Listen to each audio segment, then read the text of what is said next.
Okay. And Katha is with us. But we can't hear her for some reason. Oh. And we're hopeful that that will resolve itself because we want to hear from Katha.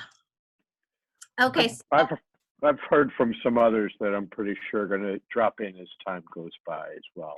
So. Awesome. All right. So well, welcome everybody. Thank you for joining our session, part of the Placemaking Earth Challenge of Placemaking US and Placemaking X. And happy Earth Day. We're going to just have an informal conversation and try to take a moment to think together with some interesting minds around the world and take a break from the mess. And this is a platform that we use, Thinko. It's a digital design thinking process. It's an interactive platform mural. You have a link in your Facebook if you want to at any point add a sticky note or upload files or graphics or drop a link. You can do that. We use a simple vision and game plan process for graphical organizers to order a number of elements and interdisciplinary avenues into Earth Day and placemaking. And we're going to first start, we have these little, just one quick note, and then we're going to go to Scott and a placemaking project that he's got going. There's these little 6 thinking hats are kind of fun device to use with kids. They're actually developed by Edward DeBono to use for corporate America, but we find that they work really well with kids, just like design thinking, and kids are really intuitive, but they're kind of fun if you want to think about what kind of mindset you typically bring to thinking through big projects like this. And we've got a blue hat, which is kind of the big picture thinking, facts, white hat, which is just pure analytical, the sunny disposition, optimistic about what's happening. What are the creative avenues? Green hat, the red is very intuitive and all about our feelings, and the black hat is about a critical mindset. And so that's just something to play with. And this game plan is some things that other projects that we have kind of underway, and we'll be zooming in and out of different areas of this board throughout the meeting. And now we're going to go to Scott. Scott's been using this. We've been working with Scott to do design thinking around his project and the amazing group that he's got working in South Florida to do a placemaking declaration. And I'll let him tell you more about that. Oh, thank you, Monica. Welcome, you guys. Again, happy Earth Day. I am the founder of Placemaking South Florida and the co-lead of Placemaking US. I was one of the original founding members of the Placemaking Leadership Council in 2013. And this is very exciting to see our dream, Fred's dream, evolve into a global movement. Most especially that today being the 50th anniversary of Earth Day, Fred Kent, the founder of the placemaking movement, was actually the organizer of Earth Day in New York City 50 years ago. And the thing that he shared with me is that nobody had any idea that shutting down the streets would create the type of street life and activity. And it was absolutely a pivotal point for him where he decided to embark on this journey that we eventually began to know and talk of as placemaking. So today is a very special day, and it's also the most unique, certainly the most unique Earth Day of any day that I could imagine. In advance of this Placemake Earth Week challenge that came out of Placemaking X, our local team sat down. We had a front porch meeting. There's Michael Moss, one of our local artists.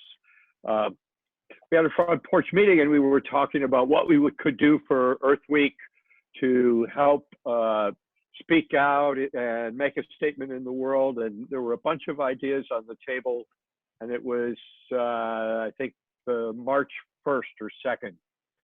And as we sat there, I realized, and we all did, that we probably weren't going to be able to do any activations of the type that we were thinking. So I'd been doing some reading about the Wuhan Placemaking Conference in December 2018. And at that time, the Wuhan government engaged Project for Public Spaces, Ethan and Catherine Pinehard, several others, to write a placemaking declaration that was formally adopted. And it has 7 points that speak to, hello, Corinna, 7 key points that speak to the design and use and governance of public spaces and speak to equity and inclusion. It was very inspiring. So I said to our team, if one thing can go viral out of Wuhan, why not another? And this declaration, which is posted here on the board, the 7 points, were our point of beginning to say, could we co-create a placemaking declaration for our South Florida community, to put a pin in the map, to make a bold statement that was inclusive and spoke to our larger metropolitan community. But more so, could we do that in a ground up fashion? What I told you in the beginning was that the Chinese government hired Project for Public Spaces to write a declaration for them, and then they declared it. And we think it's a wonderful model, but we also think that we can use the gift of governance to examine that and come up with something that's context sensitive to our community. And lastly, and this was then with much encouragement from Ethan and Fred and Placemaking X, that we would document this process and share it as the Europeans do with tool tests. We would share this tool with others if they want to make a statement in their community at whatever scale that they might know that we started with a small group of 6 people. And tonight we're including a broader view. We'll probably take all of this condensed information back, all the things we hear from you, and we'll speak to the community again to begin to digest and put this into place. So thus far, we had a very, very vibrant conversation, and we came up with 9 specific topics. We saw, I'm not quite seeing it, Monica. Something's a little out of order there, but okay. So there were 7 points in the Wuhan Declaration. Here we go. Somehow oh, I know what happened, sure. And the 7 points from Wuhan were then brought into 9 points that we digested from the local group: resilience and climate change, digital equity, racial and spatial inequities, design and places are not neutral, well-being, stress and trauma, community projects. We talked about finance, transit, affordable housing, wanting to be a little more encompassing. So then, just to explain a little bit more, I'll open up for conversation. To take those 9 points, I began chatting with Monica and Ryan and Ethan and said, that's an awful lot. Why don't we reorganize those under a framework that we use in our community called the She Lens? Why don't we take those 9 points that were digested from Wuhan and look at them and say, any declaration is going to need to address sustainability, equity and inclusion, health and well-being, and lastly, infrastructure, financing, and planning and governance. So we now have 4 subtopics that help us to sort of bring our conversations to date into focus. I hope that was as clear as mud. So then, also, this early team built a board like the one you're looking at, and they added a lot of stuff to it. And we still have that board. And then from that, we created a new board for tonight. We still have the old board, but we began to add stuff that was really beginning to focus in on those 4 points and the original 9 that fall under that 4. So Katha, do you have a question? I was going to ask Monica if she would put those 4. I wanted to capture those. Sustainability, health and wellness. What was the third one? Equity and inclusion. So equity and the 4th? Yeah, is governance and finance. I'm going a little from memory here. Yeah, that's good. That's all I needed. Great. So again, and actually, Monica, maybe you could focus in a little bit on the She Lens there, where we start in our local community is, if you look at the yellow stickers there, our motto is that in all changes in the public realm, we ask these 3 simple questions. Is it sustainable? Is it healthy? And is it equitable? So again, I thought that bringing all of our points back under that framework to make sure we didn't miss on any of those notes. Along with that, Katha, we added in the finance governance piece, because that was something else that came up in terms of sustainability. Now, we'll make sure you have all of this, Katha. You'll have access to all of these. Hi, Nikki. Well, it's best to capture it while something is running in your mind. So. Yes. Yeah, please. If anybody has a question or a comment, just jump in. This is meant to be an informal session. I don't want to lecture any longer. I'd really like to open it up, but I'll start it off by saying, just underneath the She Lens, and sort of a converse to the government-led declaration that happened in Wuhan in December 2018. Down in New Zealand, they've blended their indigenous culture with the premise of placemaking and come up with their own form of declaration. If you can zoom in, we may be able to read that. It's really a lot of fun. And I don't know, the resolution on my screen's a little bit tough, but make it bigger here. So we've been working a little bit with the folks down in New Zealand, in Auckland, and also a number of the Australian cities, but most especially in New Zealand, the Maori culture is so honored, and it's to me just a wonderful statement that they could blend together the roots of their earth and their culture, along with modern premises of creating new systems and policies and making change in their communities.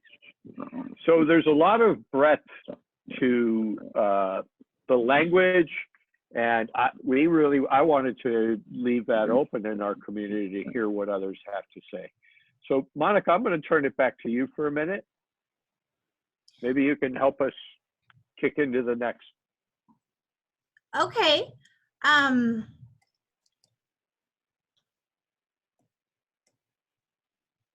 Well, does anybody have any thoughts about the about this kind of declaration process that Scott is initiating in the U.S.? And maybe Corinna, that you were part of that team. Well, I like it. I think we have not been directly involved in placemaking, but just personally, I've done a lot of reading and have been quite interested in it really for the last 7 years, since I think there was a big gathering in Detroit when Detroit was first trying to make some changes, and there was a huge gathering of placemakers, very creative folks who made a series of recommendations to Detroit. And Detroit has since implemented those recommendations. And Detroit went from, I just don't know how you would describe it, to a downtown area where generally, if you don't call days in advance, you can't get a reservation at one of the better restaurants. So it's just fantastic, the change that they have been able to facilitate there. Through some of the things have been expensive, but some have not been that expensive. So placemaking is, it offers a lot of very wonderful possibilities. I've been looking at it for our community here in Pontiac, and when you talked about the number 4, governance, that kind of struck a chord with me, because from our perspective, that's been our biggest hindrance, is governance. It's when you have governance that don't see the vision, you've got to, it's really, really difficult to be able to, it's a slow process. You can move it, but believe me, it is a slow process when you have governance that just don't see it. They're into cost savings, they're into so many other things. So I like the idea that your plan understands that to a certain degree, we've got to get the buy-in from governance.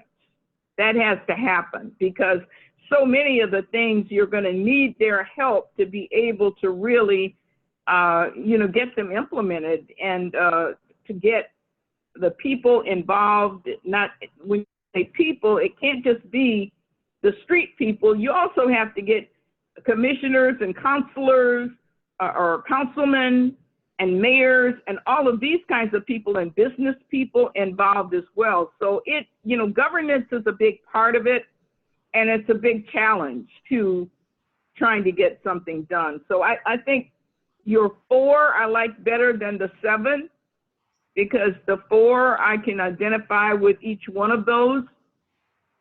But right now, the governance would be our biggest challenge.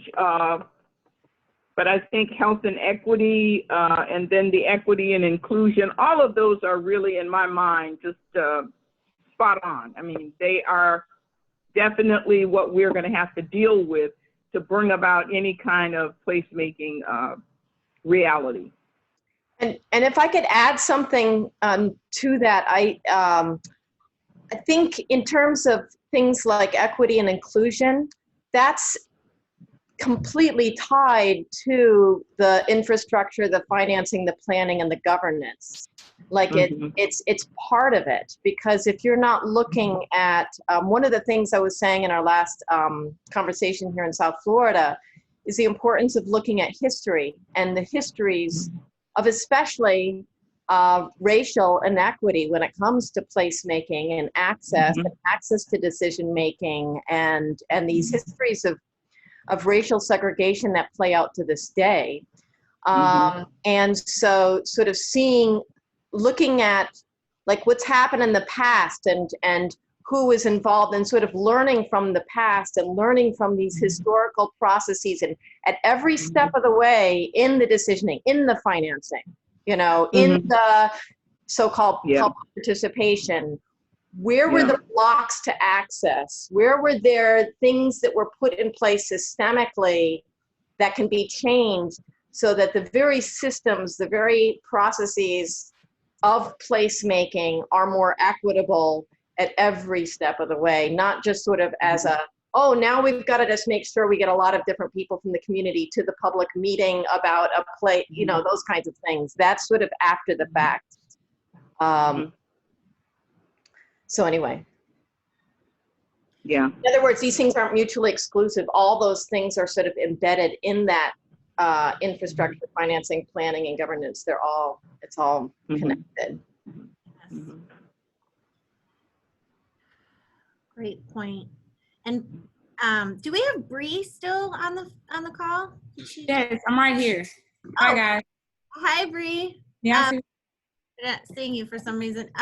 What do you think about that? With you're coming from Chattanooga, and Chattanooga 5 years ago really took some risky steps in their recovery and adopted innovation districts and placemaking to honor kind of bottom-up, innovative, creative cultures.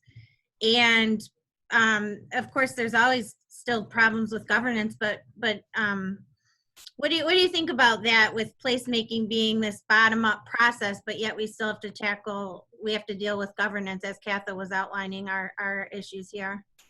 Yeah, so a big point of placemaking in its entirety is just looking at the process in which it gets implemented and the process in which it's brought up. We know that placemaking is traditionally a grassroots, localized movement, a force of, minds meeting. But we also know that placemaking was implemented because the right people got involved. So understanding that, and Chattanooga is in a very interesting situation. I don't know if you all just saw, but Mayor Andy Burke, who's the mayor of Chattanooga, was just on CNN yesterday, and he was discussing how Chattanooga, as well as some other counties in the state of Tennessee, will remain closed, even with the governor telling us that now we are to be open. So when we talk about governance, and you talk about the split in having, equitable decisions and having not capitalistic decisions, not decisions based on purely the dollar and the economic backbone, but you start discussing what does health actually look like. So putting people's health on the line, the governor of Tennessee has now decided is okay, open it back up. But then you have Shelby County, Hamilton County, Montgomery County, Davidson County, all of counties which I've lived, whose mayors have come out and said, no, you won't open Tennessee up. So placemaking and being able to make safe places, being able to understand that just because there's $1 on the line doesn't mean that the place that we're making is equitable. It doesn't mean that it is systemically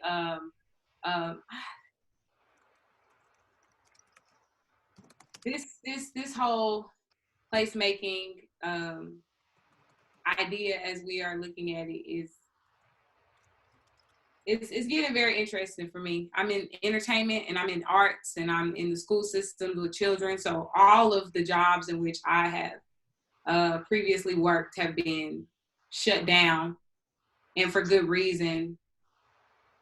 So when we talk about governance, I was in the conversation. I was definitely in the conversation because that's something that I've been thinking about as of late when it comes to just my own personal well-being. There are things that are being cut out from my life that if the state of Tennessee does open back up, I'll be okay because I'll be able to run concerts again and work with the children in school again. And all of my jobs and ways in which I've been able to live will start back up. But again, having our climate be at risk and having our environment be at risk and having our, children who we know deal with racial disparities at risk for the sake of capitalism, it's a conversation that I prize. So I'm sorry if I was long-winded. If you have more to say, keep going. Yeah, we're going to be here for a while. Give it up, Bree. I know. I'm going to let everybody else speak. I'm watching the participants go up, so we have to share the pie here. But I would like to mention one more thing, and then I'll get off of this topic. But it is important to also identify your leadership. So being able to identify what leadership looks like in the ways in which people lead, so that we can make leaders fall to our needs as grassroots organizers. Mm-hmm. So we talk about the 6 hats and how people approach things, knowing your leaders and knowing the things that they have interest in and knowing the things that they have stake and stock in are always a one-up.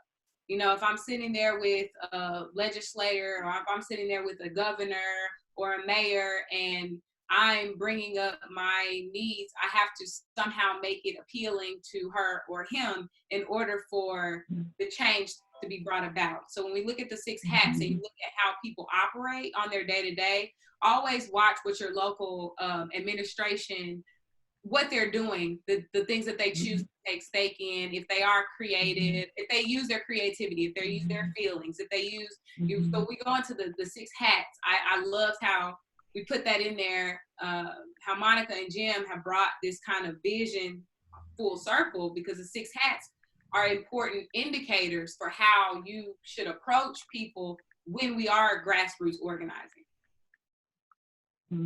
Wow, great, thank you. Got some love for the 6 thinking hats.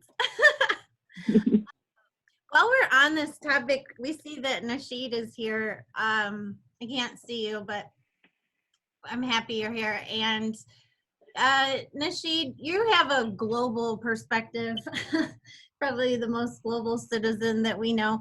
And Katha was referencing, we have this kind of dichotomy between placemaking, which is grassroots, and governance that can, sometimes when we generate things from the bottom up, we can see them end up not being understood or misdirected in some fashion. What can you give us an introduction to your thinking and just what you're thinking right now through all of this, and also insights into Pontiac and how we might wrestle with that in a more effective fashion?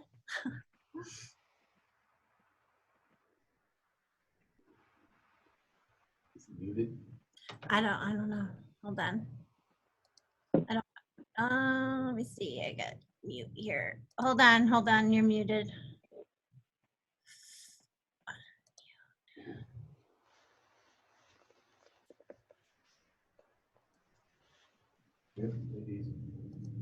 I don't know why. Ask him if he's muted. Nasheed, can you see your mute? For some reason, it's not. I can't undo it. There it is. Okay, maybe we'll circle back here. Yeah. Okay. Well, let's see. Anybody else have any thoughts about that? What we're I see some friends already. I think Marie Pierce joined us. Hi, you guys. Can I unmute? Participated. So my project is family friendly.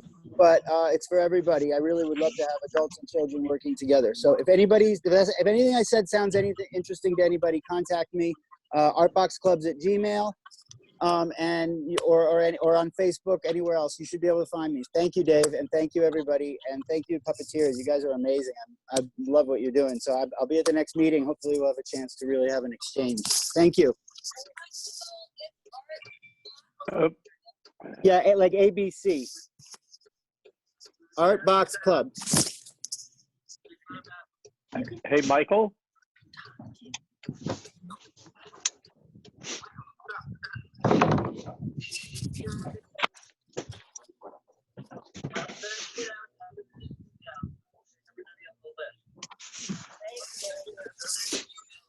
Michael,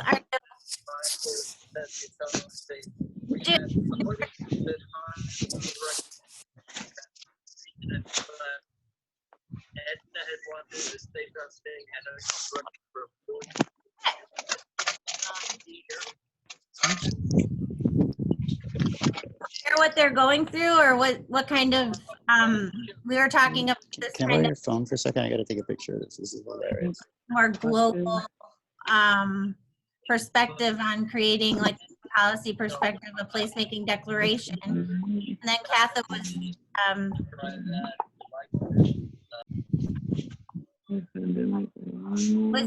on hurdles that we hit with governance, and what other things are happening just with what we're learning about governance that's changed now that this pandemic has happened. Are there there's of course the crash and pressure on cities and local governments that's not going to let up.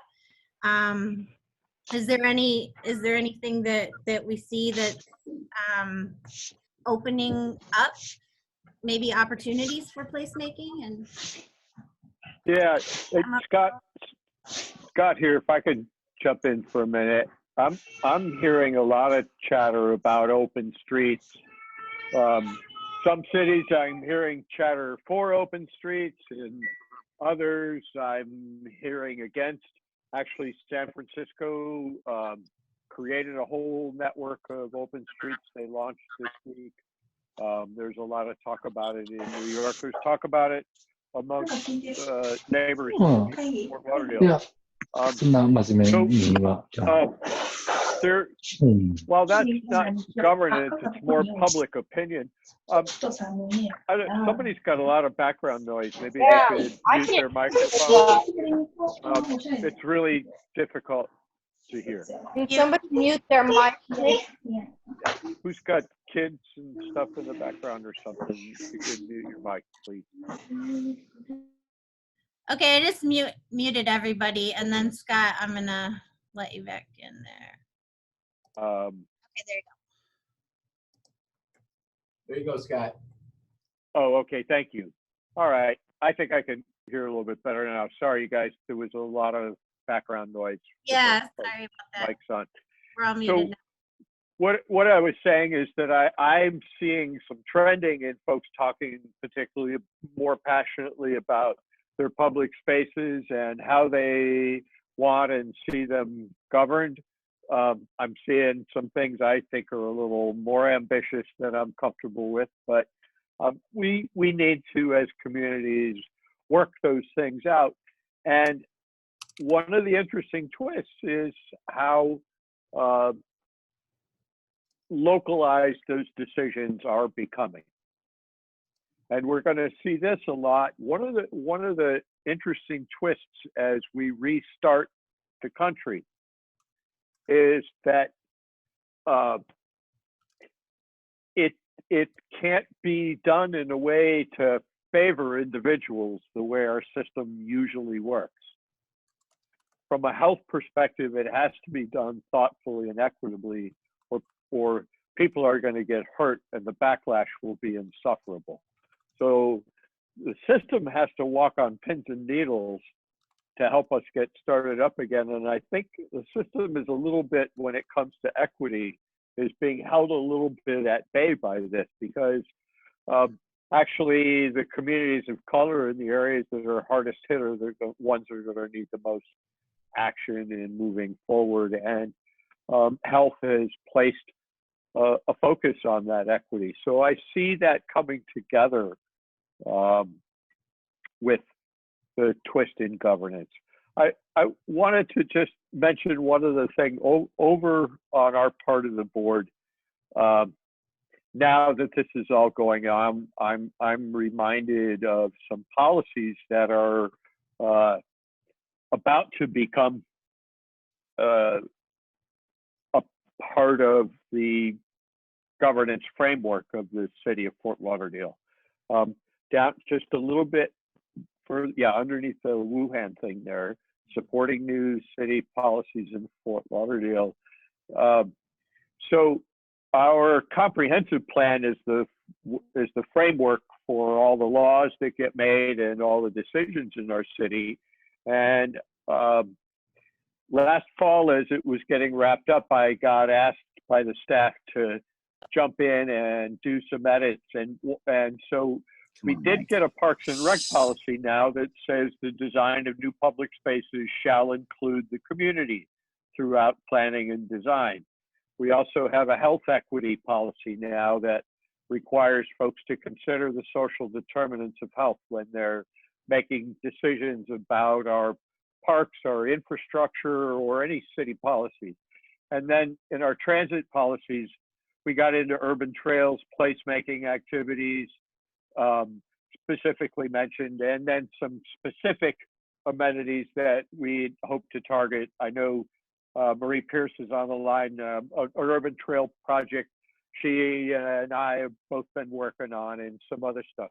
But I bring this up because we want to get a placemaking declaration. It won't be a policy like this, but these are the types of things that folks can advocate to do in their local governments. I don't work for the city of Fort Lauderdale. I'm not a planner. And all of a sudden, I found myself working with the planning staff writing policy.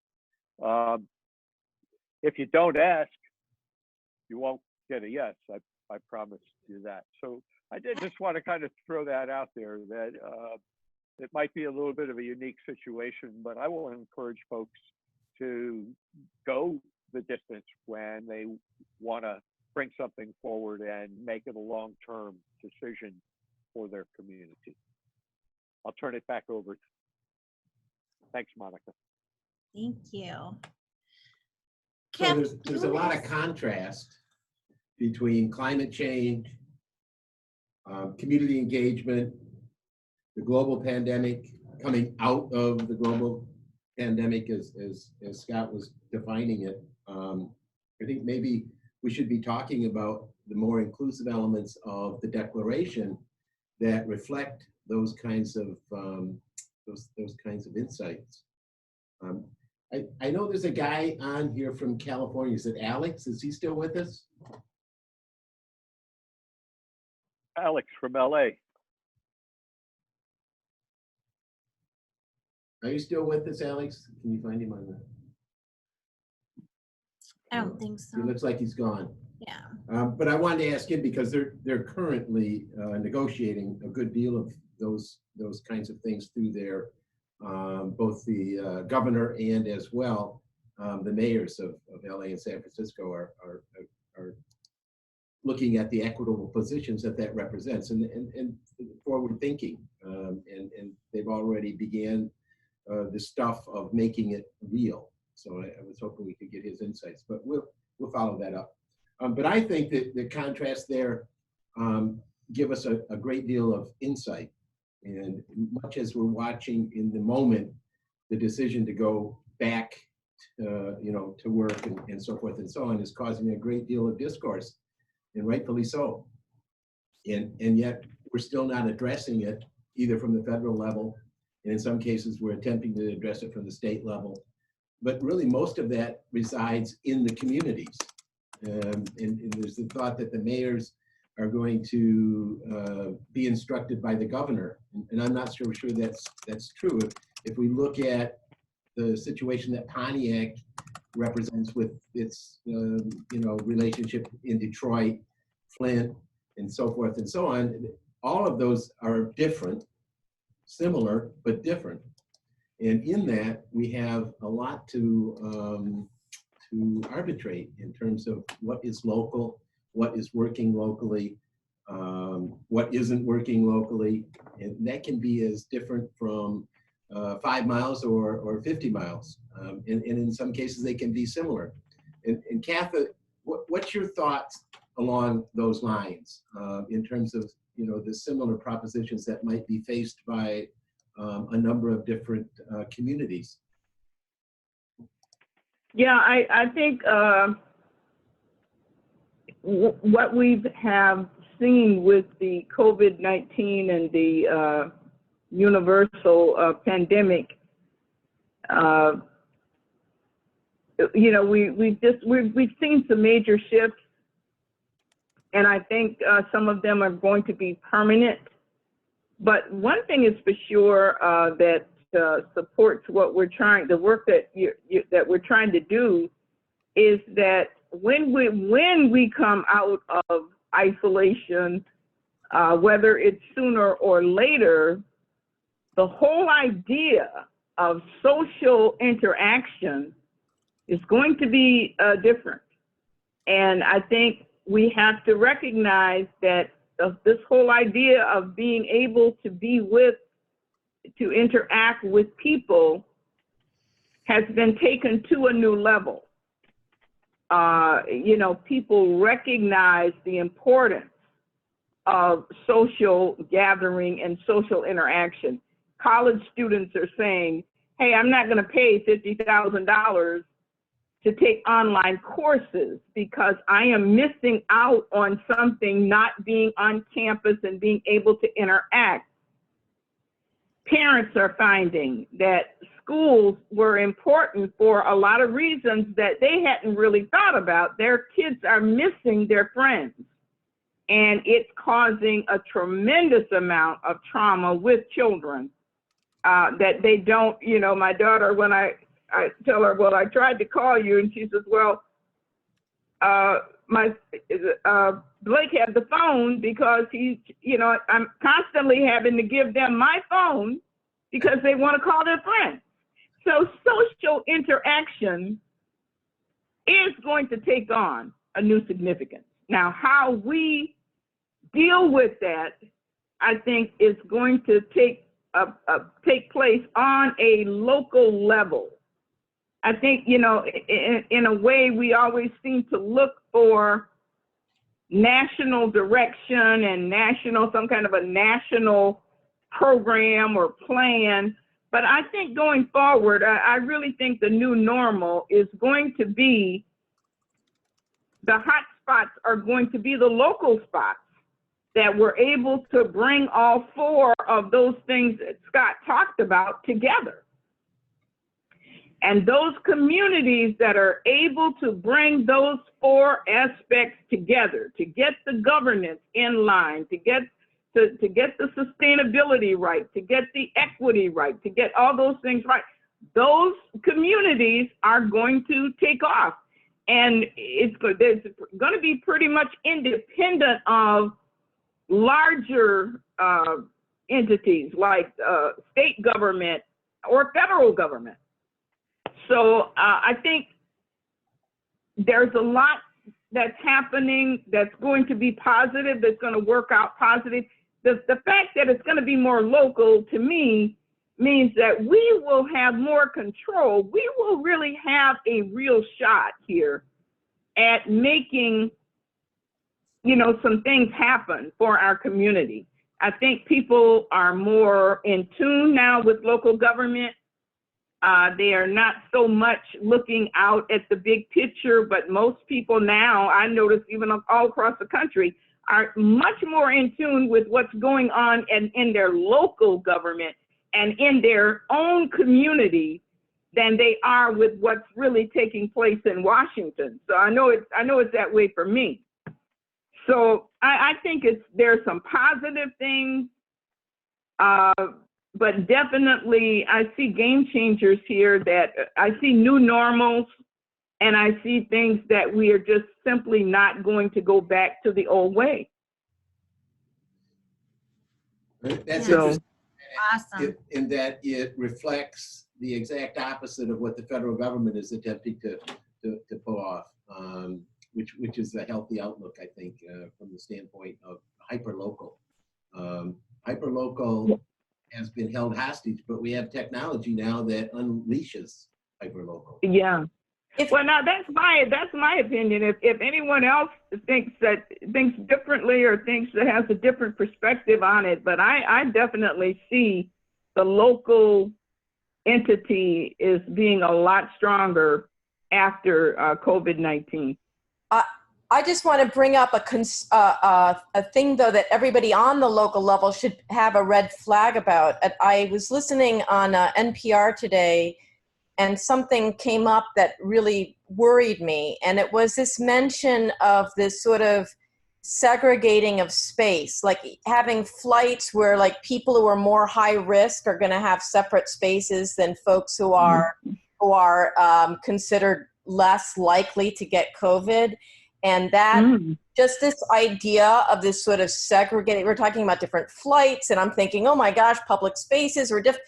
Like wow. Yeah. So because I heard that, and they were saying because COVID could be lasting for quite some time, this idea of segregating spaces, I just said, oh my gosh. And you think of people of color considered more high risk. Could we have like new forms of basically racial segregation, but under the justification of health risk? So I think that even if things are done at grassroots local level, that all people working at the local levels need to have be very, very alert to this kind of language or this kind of thinking about the segregating of space, because to me that's a very big red flag right there. If I'm already hearing stuff like that on the radio now, we need to be on the Yeah. Wow. That's can I speak on hear the that. topic? So Go ahead. Bree was going to say something, I think. Bree? Yep. Yeah, so I just wanted to speak on this topic because I've also heard the rumor of, when we talk about like COVID and how we address COVID, and then what that affects, just the same thing as we literally was pointing out, how that affects our public spaces. The media is going to also sell us a portion of that story. And so watching the media, make and twist things, I do believe that it is a myth that people of color are at a higher risk to get COVID. When we talk about, already having pre-existing conditions, we just know that that's based on health and overall general health, and race has been removed from that conversation when you start to talk about people in the South's health versus people in the North or out west, in places where you can get better sourced food. So just the general conversation around the entire United States, and then the media, that conversation is also another point that I wanted to put in. So it's worried me a little bit that that's been a part of the conversation here recently, about race and how susceptible you are to COVID due to race. So what does that mean for our children who go to inner city schools after this is over? What does that mean for, people who are in public spaces that are government affiliated, like project homes, like that still exist, that we know still exist. So that has to do with, parks, our children having parks now. Them trying to remove parks because we know that touching physical items in a park spreads COVID, so giving an excuse to go in and remove already needed amenities is what I see being a problem across the United States, but specifically for me in the South, where a lot of brown and Black people still do live inside of project homes and community spaces that have to be shared by more than 50 people at a time. So I don't know if that's too deep or too much to say, but that's my reality here in the state of Tennessee, and it's been my reality growing up. So I've watched people, use that as an excuse to strip away public spaces. Yeah. Well, that's certainly a conversation that's going on with our brothers in Detroit and so forth and so on. And I'm sure we have that as well in other spots that are hotspots in other states and so forth and so on. But I don't see it breaking, and it's good to hear that someone picked up on that. And Corina, was that something that a number of stations had, or was it a one station thing? No, It was a syndicated, it was a conversation on a syndicated show on on the NPR affiliate here in Miami, WLRN. So I don't know if if every single NPR, affiliate station has it. I wish I could remember the exact show. I might, sometime in the afternoon, maybe around 4 p.m. or something like that. I could try to find which show it was. And if I can find the show, then I will send out a clip so that people can hear that actual show. Awesome. Well, they're on the forefront of things, so we'll be probably hearing it in a day or two. But it would be great to have something in hand that we could refer to. No problem. I have a question sort of for Scott about this. Can anybody hear me? Yeah. Okay, so this is Michael Moss. I'm an artist from Fort Lauderdale, and Scott has, and I've worked on, he's been a support of every project I've done here, grant-based projects with Broward Cultural Division. And I work with kids almost exclusively in reality. So I was trying not to be selfish. My almost immediate panic attack was that, like, how am I going to do the thing? I actually just immediately started thinking about it, like, why don't I just not deal with it? So I didn't deal with it for a little while. When I kind of woke up, I said, okay, well, I'm going online. I'm going to put I was halfway there already. I love this, but like I couldn't get anybody to join me there. Now we all have to be there. So I undid all my privacy settings, and I threw myself as like a guinea pig or a canary in the coal mine. And I haven't done Facebook in 10 years. And I started uploading new content and opening the channel for my program, which is Art Box Clubs, which I did a origami paper airplane science STEM project last year. And this year I'm doing animation. And what I was doing, working with the Old Dillard Foundation, we did a drumming seminar there. And I was like, let's just start with beats design. All the artists seem to want to show off all their different talents. So we'll start with a beat design with the kids, and then they're going to animate that beat. And then that's pretty much where they start, and everyone can do whatever they want. So everyone can focus on the animation, or they can focus on the music, and it's going to put musicians and animators together. So how can I do this online? I got my Facebook channels working, Artbox Clubs. I got my Instagram channel working. I'm following Nikki Lopez and Darius Daughtry's shows.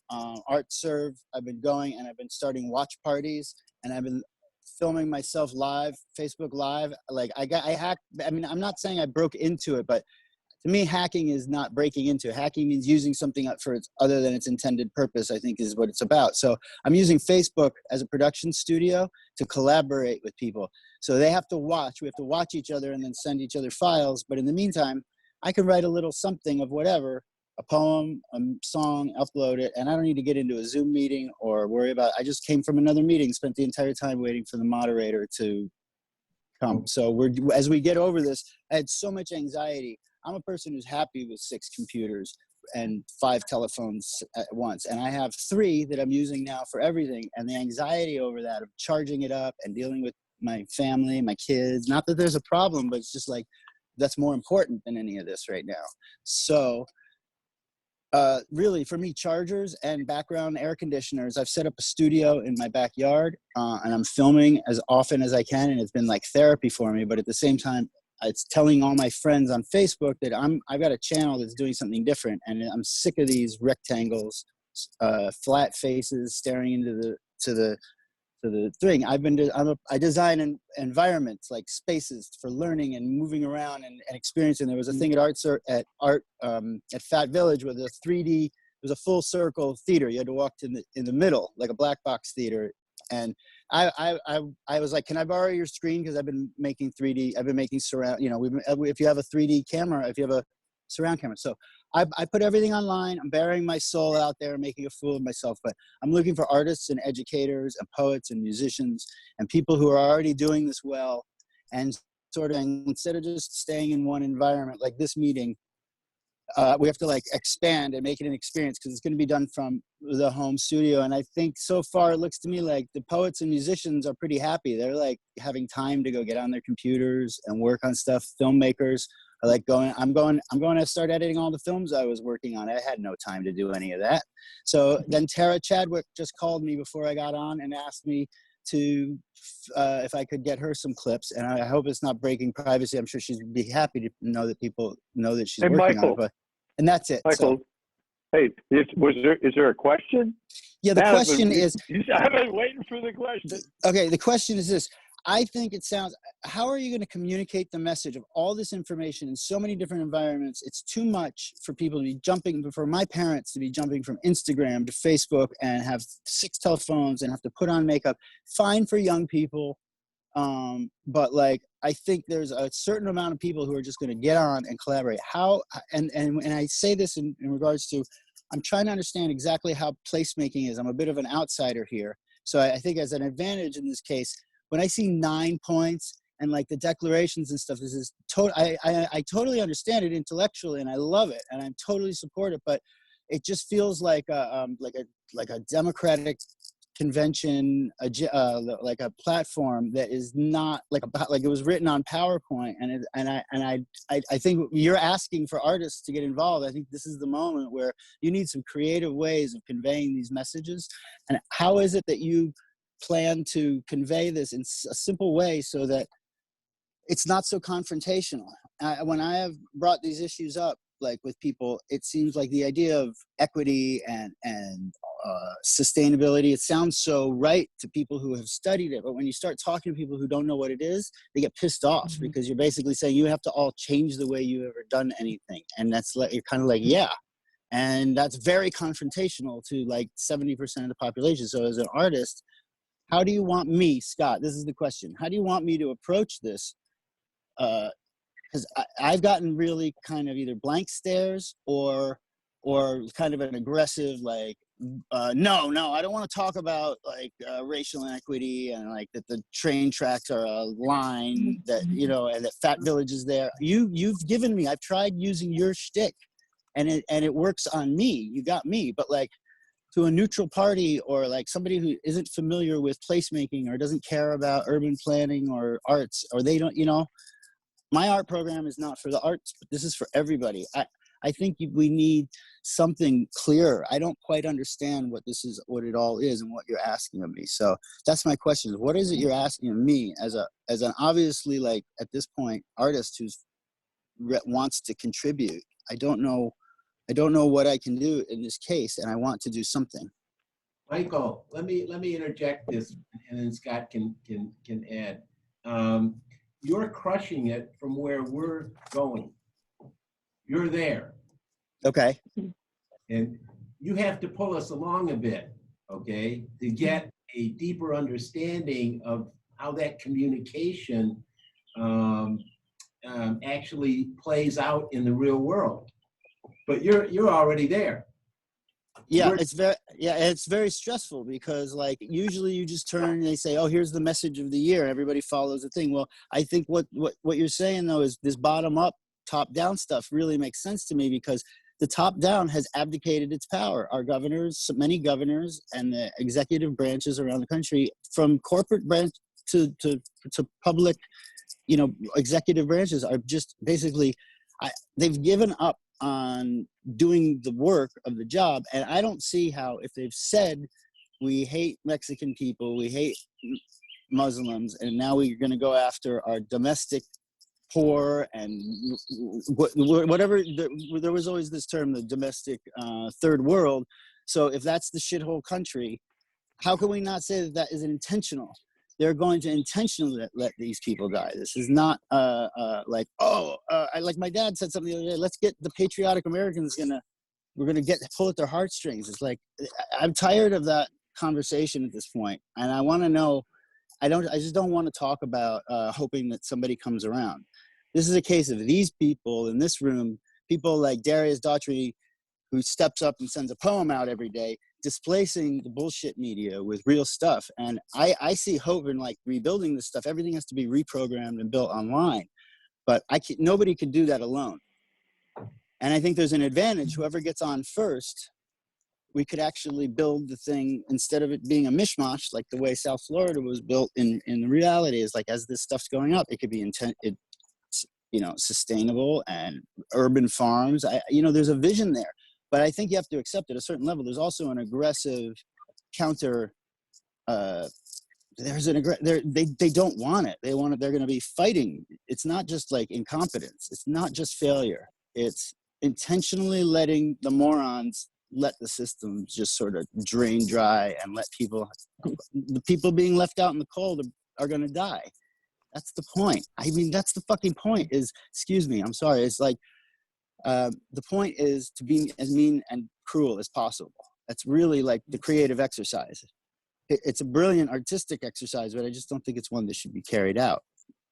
At every turn is, how can we be mean and how can we be cruel? So I just don't see, it's like, we have to, as artists, we need to, we're all bad business people, and you all know what you want to do with the building of the people. We need to somehow merge the brain of like the creative side and the people who know, like Scott, who is like straddles that world. So he's like, can help us like bridge. So we need I think probably everybody in this meeting needs to be some kind of bridge, but I don't know what message to take back to my community because they're hostile to it. Well, Michael, have you seen the 6 hats? I'm sorry, y'all. I have to say this. Michael, have you seen the 6 hats? Now we go to the 6 hats. Hats, okay. Michael, can you zoom in on the 6 hats? The 6 thinking hats? I'm very new to this, so. And so let's talk about action plans. The way that we approach our leaders when we talk about a grassroots approach, what makes us hippies so good at getting things done is being able to read people's energy. We understand how and what people want and what they're there for. Whether their intent is good or bad, we are good at understanding and taking an empathetic approach towards a social movement. So the connectivity is us, the people who want to have the conversation, the people who don't want to just talk about plans, but really want to make the action steps towards that. So that's being able to read people. So we talk about the 6 thinking hats. There are 6 thinking hats on here that describe the type of people are in the world. So I don't know if anybody has watched The Office. I don't know if anybody has watched Park, but some of our most favorite shows in the media have shown us how people have had to coexist, although they don't see eye to eye socially and they don't communicate the same way. So being able to understand how people are and what they want from us as artists, as creatives, and how we can put together our little dots. I tell people all the time, it's, sometimes being a dot connector is not enough. You have to be a dot maker. And that's what creatives do. That's what artists do. That's what teachers do. They do things because they have to be done and not necessarily because they're being done. So even Earth Day, look at Earth Day, right? Somebody got together and they were like, well, here's what we're going to do. So the first thing I believe in is being able to read the people that we're talking to. So when you meet your governors, you meet your local legislators, you meet people who are in these different spots. Even if you host a tea party, if you are the person who hosts a brunch, if you're the person who hosts a dinner party at your home with people that have similar interests, just to have the conversation, the most powerful Chattanooga has shown me is how people from different organizations can run together to make something happen on a small scale at a 15-person dinner party before it ever hits anyone's board tables, because the 15 people are going to have to go out and get 15 more people. And that's the thing. So if each person goes out and gets their board, now we have 12 participants this Zoom call. So if every one person goes and grabs their 10 people that they know are critical key players to this movement, that's how the civil rights movement was done. That's how the abolitionist movement was done. That's how the women's feminist movement was done. Every great movement in time, activism is something I'm very passionate about. So I've had to study how people get things done and how they get to the real root of our social issues. Studying our local legislatures, getting together an action point of what your community needs is the second thing. A lot of people don't have a good idea of what their community needs. So then when you get the people on the phone that you've been waiting to talk to for 3 years, you really don't know what you're asking for. Now you've had everybody together and everyone's been organized enough to have a conversation, but also hippies are very bad at over talking. So we have a lot of fun talking in theory. So you get on the phone with folks, you need to have numbers worked out, and that's why it's good to have the other hats. So when you talk about the other hats, having the black hat there, having the fact hat there, the people who can think about information, people who can think about analyzing what that means on a larger scale. What are the numbers? Can I get the Excel sheet? The people who think very analytical, you need those people on your team. You need the people who are going to then say, like you, Michael, the green hat, which is creativity, who's going to say, well, how does this look like and how can we convey the message? A lot of those times, those are marketing and media people who can really spread a message and get a lot of people. You go into feeling people and feel people who literally only think on the surface level. And I'm not gonna take this conversation over, but having somebody to represent each one of those is the key. Okay, because if you don't do that, then you're looking at a lot of people who aren't able to communicate. When you have someone who kind of stands in the middle of all of those and can see wherever, it's like building your chessboard. You know where all your, if you cannot play chess unless you know what all your pieces do. And I'll leave it there. Are you saying to do that your own yourself, or to actually find all the a different person to do those things? You have to something. find the persons. You have A to real find person. the person. You think Okay. about what you want to implement. So if there's something that's very small, whether that be, so we talk about during COVID, what does that look like for our children? And Monica, I'm gonna jump into my 10 action points. I guess now's the time. Monica and Jim told me to get 10 action points together that would make sense. So our children need equity during COVID. Okay, they need access to books. They need access to Wi-Fi. Parents need access to free Wi-Fi because a lot of parents weren't told that they had to have Wi-Fi in their homes 24/7 for their children to be getting an education. Why? Because they were supposed to be sending their children to school, the school that they pay. So now we have parents who don't have Wi-Fi at their homes. We have parents who don't have books to teach their children. Now, this is all equity. This is all in theory, but these are things that we have tangible resources right now to talk to someone about. Change. We also know that in places and spaces and things like that, what are your local museums doing to help children during this time? What are your local, that's one call away. A museum owner is one call away. Someone who runs a library is one call away. Is there a way that you can get a outside of the library that already, what can you do? What do you know that your community needs, and what can you do to bridge that gap? Because normally it's not very hard to get the people that you want on the phone. You just have to know the right number to call.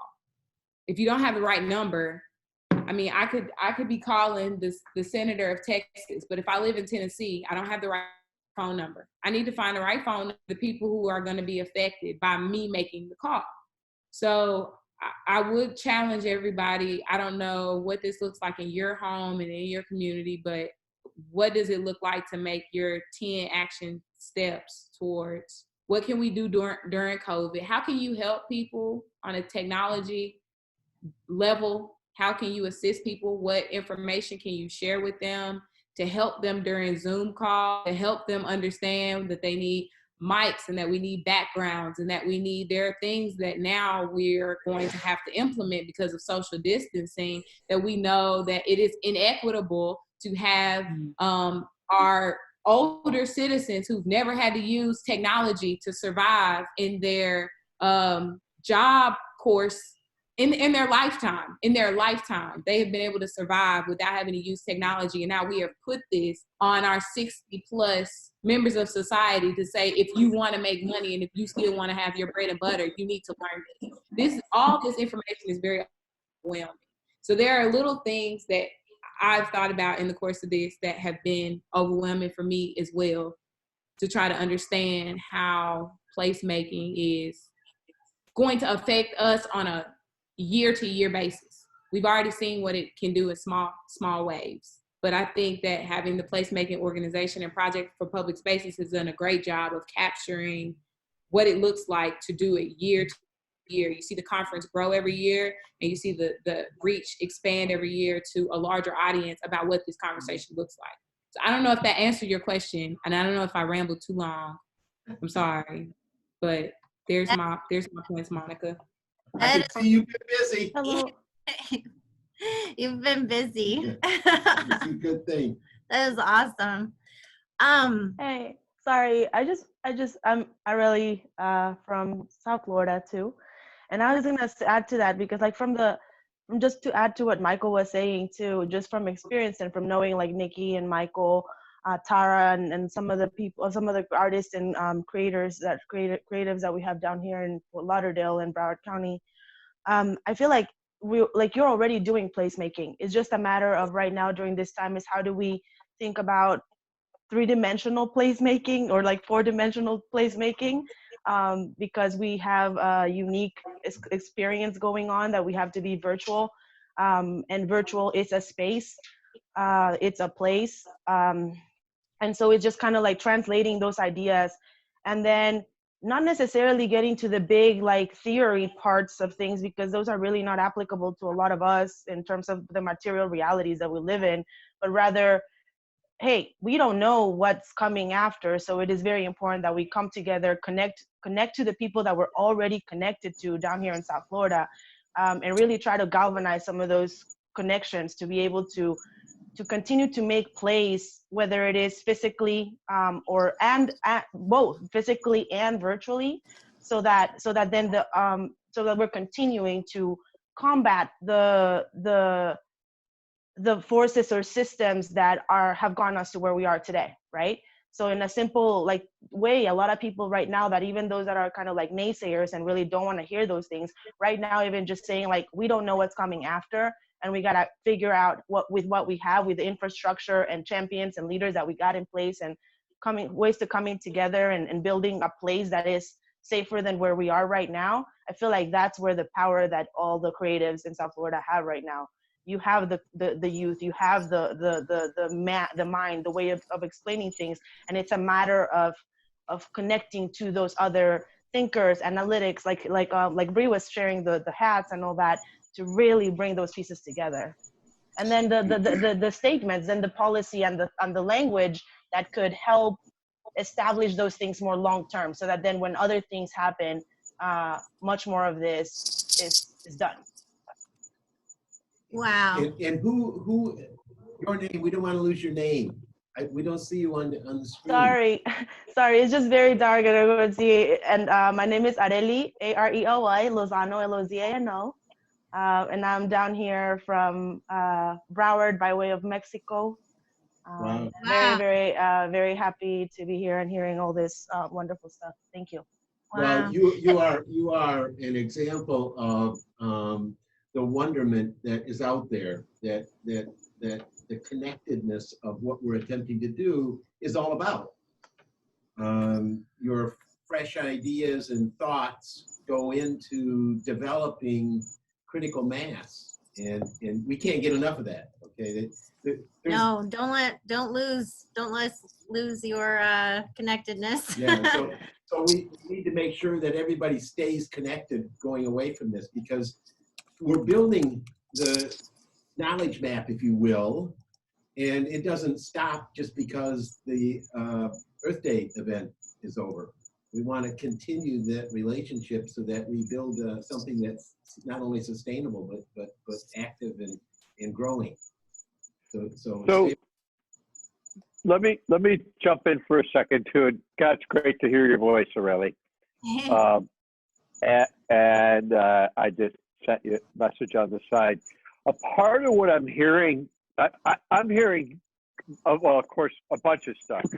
But one thing I want to call out is that it's becoming evident to me that this dimensional conversation is that what we're doing now, we have to kind of call a place.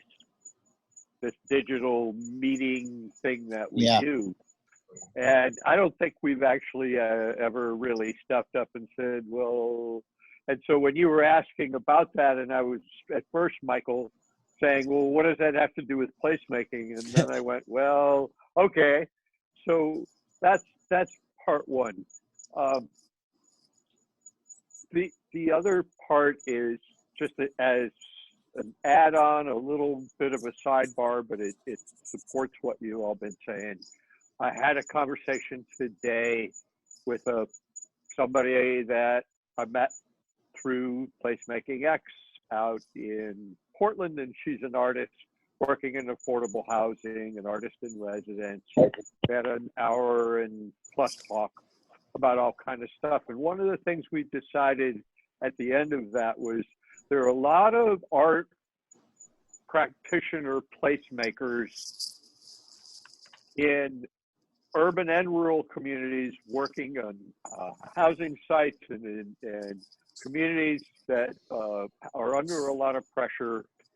And we decided we're going to start a subgroup just for the artists and real creative placemakers to come together and talk about that part of it. Because the thing is that where you fit in, Michael, placemaking has a whole bunch of facets. There's a big wheel. I don't think we have it on this board, but it impacts health and equity and the arts and culture and historic preservation and public spaces and the economy and all that. There we go. So thank you, Monica. Look at, and I was spitting off some right, some wrong, but see all these things. And Aurelie spoke up. What she didn't tell you is that she's really a public health practitioner. She's super creative, but her work, like mine, led her into health equity, and she's doing research work and a bunch of really cool stuff. We did a 3-year CDC project together. And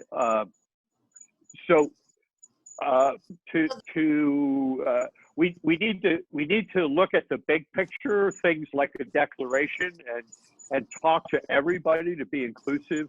When we started, one other point is the group, and Monica, I think you'll bear me out. The first working group that we had folks from a lot of different backgrounds, from finance and from the equity space, and Nikki from the arts. It was a small group, but very, very broad and diverse. It didn't start with a narrow, one-sided look. At least I'd like to think it did. No, yes, it did. Can I actually add something regarding art to the, in terms of a resource that's really helpful?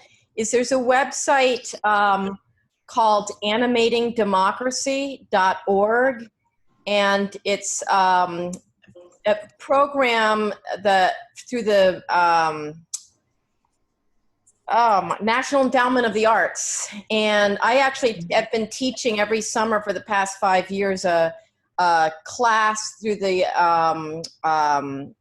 Artist as Entrepreneur program in Broward, a class on arts and civic engagement. And Animating Democracy has numerous case studies of artists doing place-oriented projects that relate to health, that relate to racial equity, that relate to the environment.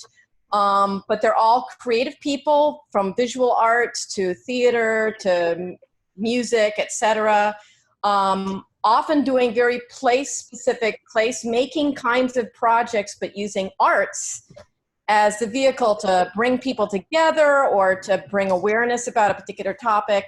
But that might be a really great resource for anybody who's interested to look at, because they have case studies from across the U.S. Is it animatingdemocracy.org? Animatingdemocracy.org.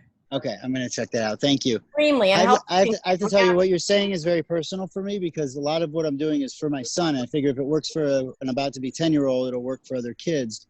And I can't get him to come participate right now. And I think a lot of kids are feeling that way. And I know he's going to come do it when he's ready to emerge, and I'll be ready for him. But what I did was I asked him if he would build I said, I think we're going to, instead of just doing like classes in a workshop, we're going to build a school. So I asked him to build it in Minecraft. Will you build me a school, design me a school in Minecraft?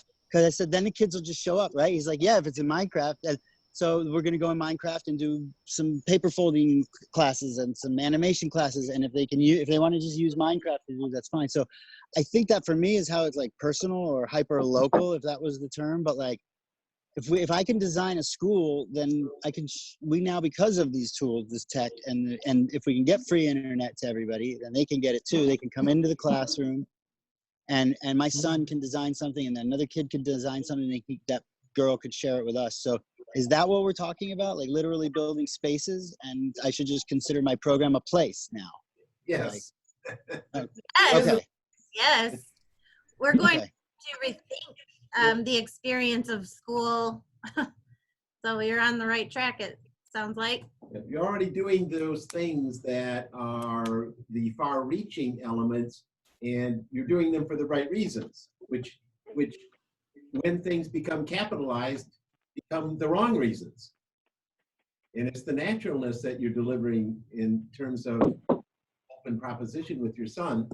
That's outrageously courageous. But on a selfish level, also, I'm trying to find, like, I have a friend who's sick that I wanted to play, that I was playing music with, and we were writing, and I can't go see him. So I said, I'll come to your parking lot. Well, I'll stand in the parking lot, but that's not going to be realistic frequently. And I was saying, how can I collaborate? And then I went to look, and now, so I opened up to Facebook, and there's all these jams going on. People are finding ways, but some of them work and some of them don't. And I'm just interested in not only how an artist does it, because artists find a creative way, but this is like official. You guys are talking about designing like cities and stuff like that. That's very overwhelming. But like the idea is, if there's something we could contribute at the beginning, then maybe it could like grow as a seed, and then you don't have to like guide it. It just like becomes something that takes off. So I would contribute whatever I can. I think we have to program everything from the ground up to begin with anyway, all over again. When it becomes organic, then our job is just to feed the fire. Really, in this moment, we can see the development of that speaks for itself. The longevity of it will be determined by how well it works. I wanted to add a little something. Well, I wanted to have some comments of what was said a little earlier, but just to kind of talk to what Michael was saying. I think because now everyone's being forced to be virtual, everyone wants to get online and all those things. And some people feel like that's temporary. And I feel it shouldn't be looked at as temporary. Like, so for example, if I am curating art shows, I have something coming up in August, and I'm considering, even if we're open by August, to still have a virtual component. So, and I'm doing another project with Scott and them, and part of it is community engagement and art making.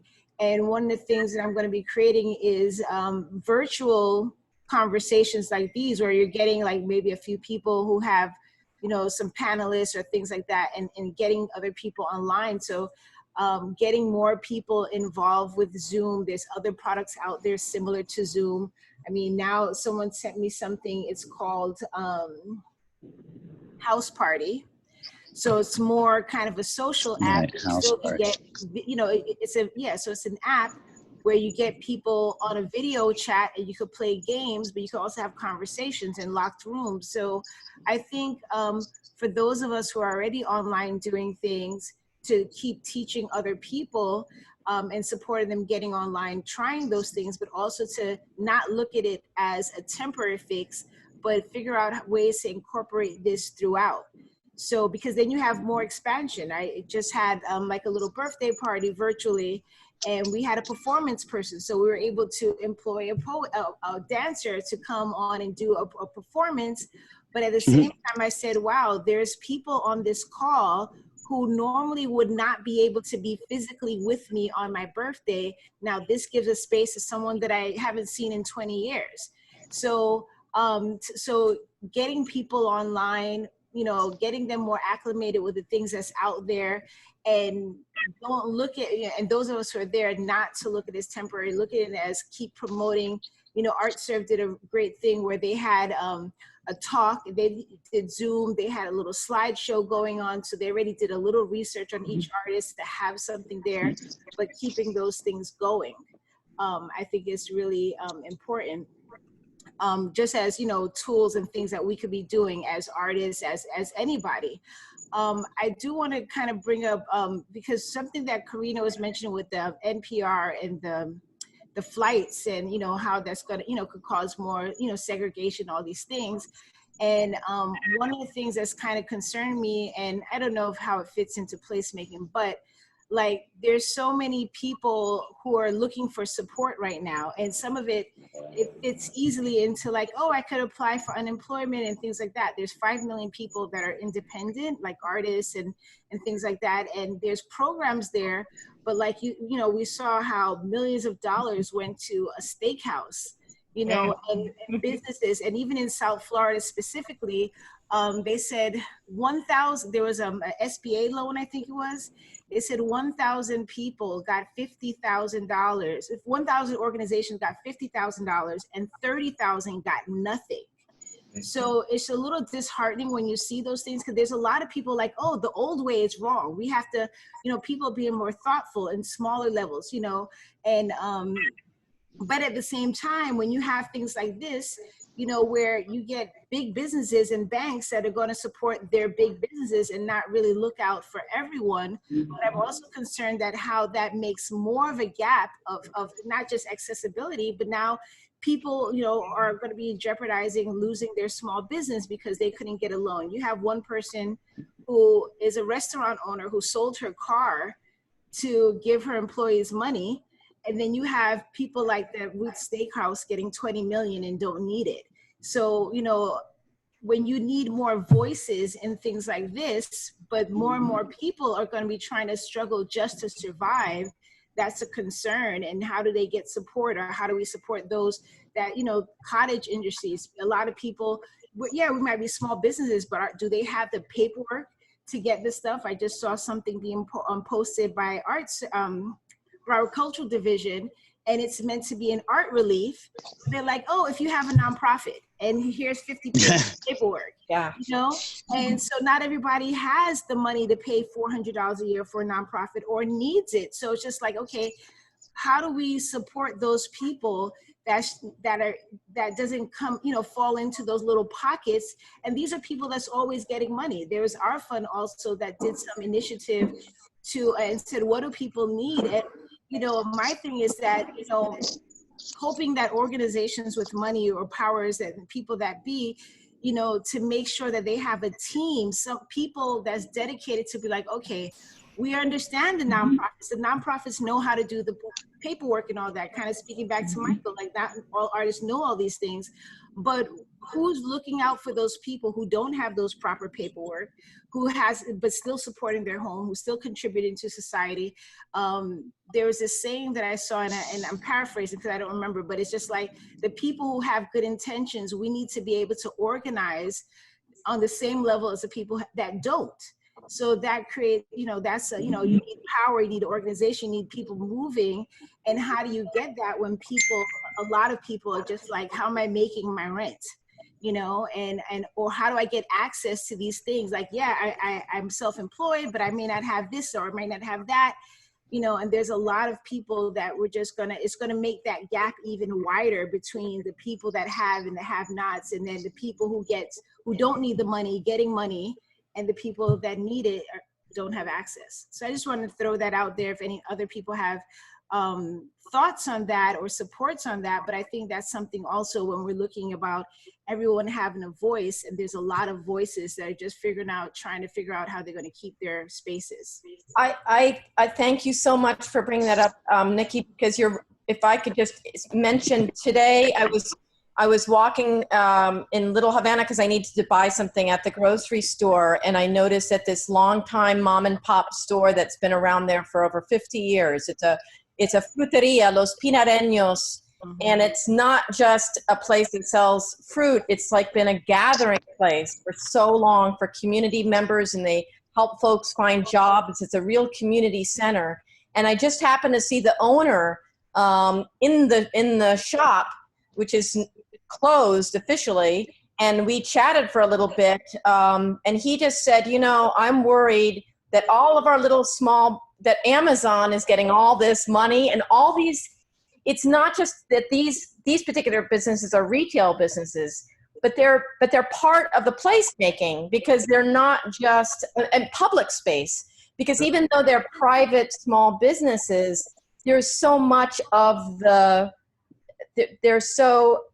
they give in a way that a mass chain store or a warehouse or something or Amazon cannot possibly give to the soul of this neighborhood, and I would even argue the mental health. So they too, these mom and pop stores, they don't know they're not nonprofits. They don't know, and they may not, and a lot of them have been cash-based for a long time. So I'm just very worried about them and how that affects the whole dynamic in the broader neighborhood when those start to close and then become replaced with, you know, chain stores or nothing. Well, I want to jump in for a second. Thank you, Corinna and Nikki. So all of this causes me to want to sort of ask the challenge question, which is post-COVID-19, what does life look like? And how can we use these tools to make life better? So it's interesting to note, as we now really identify from a health perspective those areas of greatest need, and then from an economic perspective as well. And I think you'll see overlap in those areas where small businesses are suffering in parallel with higher incidences of COVID. I don't think that'll be exclusive, but I think you'll see that. How do Michael and Nikki and Aurelie and the placemakers of the world help that small business stay in business? How or defend against the Amazon takeover, et cetera, et cetera. So all of this and the governance and all of the confusing stuff, when it comes down to getting operational, it's going to be the old placemaking paradigm. What you and I, Michael, and you and I, Nikki, and others have done together is lighter, quicker, cheaper stuff. We're going to do it in the places that call us to do it. The idea of the declaration is to let folks know a little bit more about who we are and why we're there. And yet in operation, that isn't going to change what we've been doing online or in person. And I do have to stop for a minute and say, if these bonds are not common among all humans, to want to make their places better, to want to protect their neighbors, then why would the first city in the world to adopt a placemaking declaration with an equity component in it be a communist country and do it in a top-down way? Obviously, human need is speaking for itself in that regard. The way we act on it, what we write down and what we do, they should fall together. But I don't want to have folks become daunted by the written word when it's really our actions that make the difference. Yes. That's a really interesting point. That's one of my great research inquiries is around how top-down American systems really are, especially like school systems and the sit and get model, and just so. Yeah, so let's do a slight pivot here, because we've seen a lot of things change very quickly. And Corinna, I'm going to take your story and make a segue. to, it's Earth Day, and we're talking about sustainability and placemaking. And a lot of our sense of place comes from our access to food. And our food systems have turned out to be a little more fragile and disruptible than maybe we thought they were. Us South Floridians, we're kind of used to this. We actually get told to go hoard every June 1st. We start getting bombarded with propaganda that says, go to the grocery store and buy a ridiculous amount of stuff. Hoard it away. Be smart about it. So, but that's all planned for, and the stock is there, and everybody gets their hurricane supplies for the season. Our food systems really have gone into disruption. And how is that? How is our placemaking? How are our efforts going to rejuvenate that system? I hear in New York City, where farmers markets are open, that they are becoming the favored prime source. I don't know. I don't really want to second guess too much of that, except to say that our food systems are a vital part of our place. They're being challenged more so than just about any other component of our lives. And I wonder what it is going to look like. The whole thing just about restaurants and that. And so as placemakers, one of the things I think we do is not just look at what does it look like when it's all gone away, but how can we help people transition from this status that we're in back to something that looks like what we were used to. And I think we're uniquely positioned to do that. And along the way, maybe some of those messages that Michael was talking about being kind of hard to express, maybe it'll be easier to tell some of those stories along the way. But I do want to ask if anybody's got any thoughts or comments on what their view of their access to food looks like now compared to in the past, and what they hope to see going forward. Well, the farmers markets, in Miami, now they figured out how to order online, and you order online and you pay via Venmo, and then you have different pickup spots. You can have it delivered. That's an extra fee, or for no extra fee, then you can go into different pickup spots, and they accept SNAP benefits. So it's very inexpensive, and that's one way they're surviving.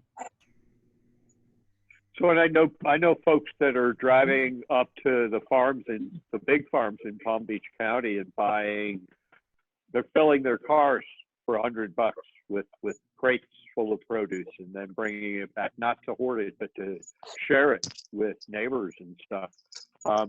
And there's crops being dumped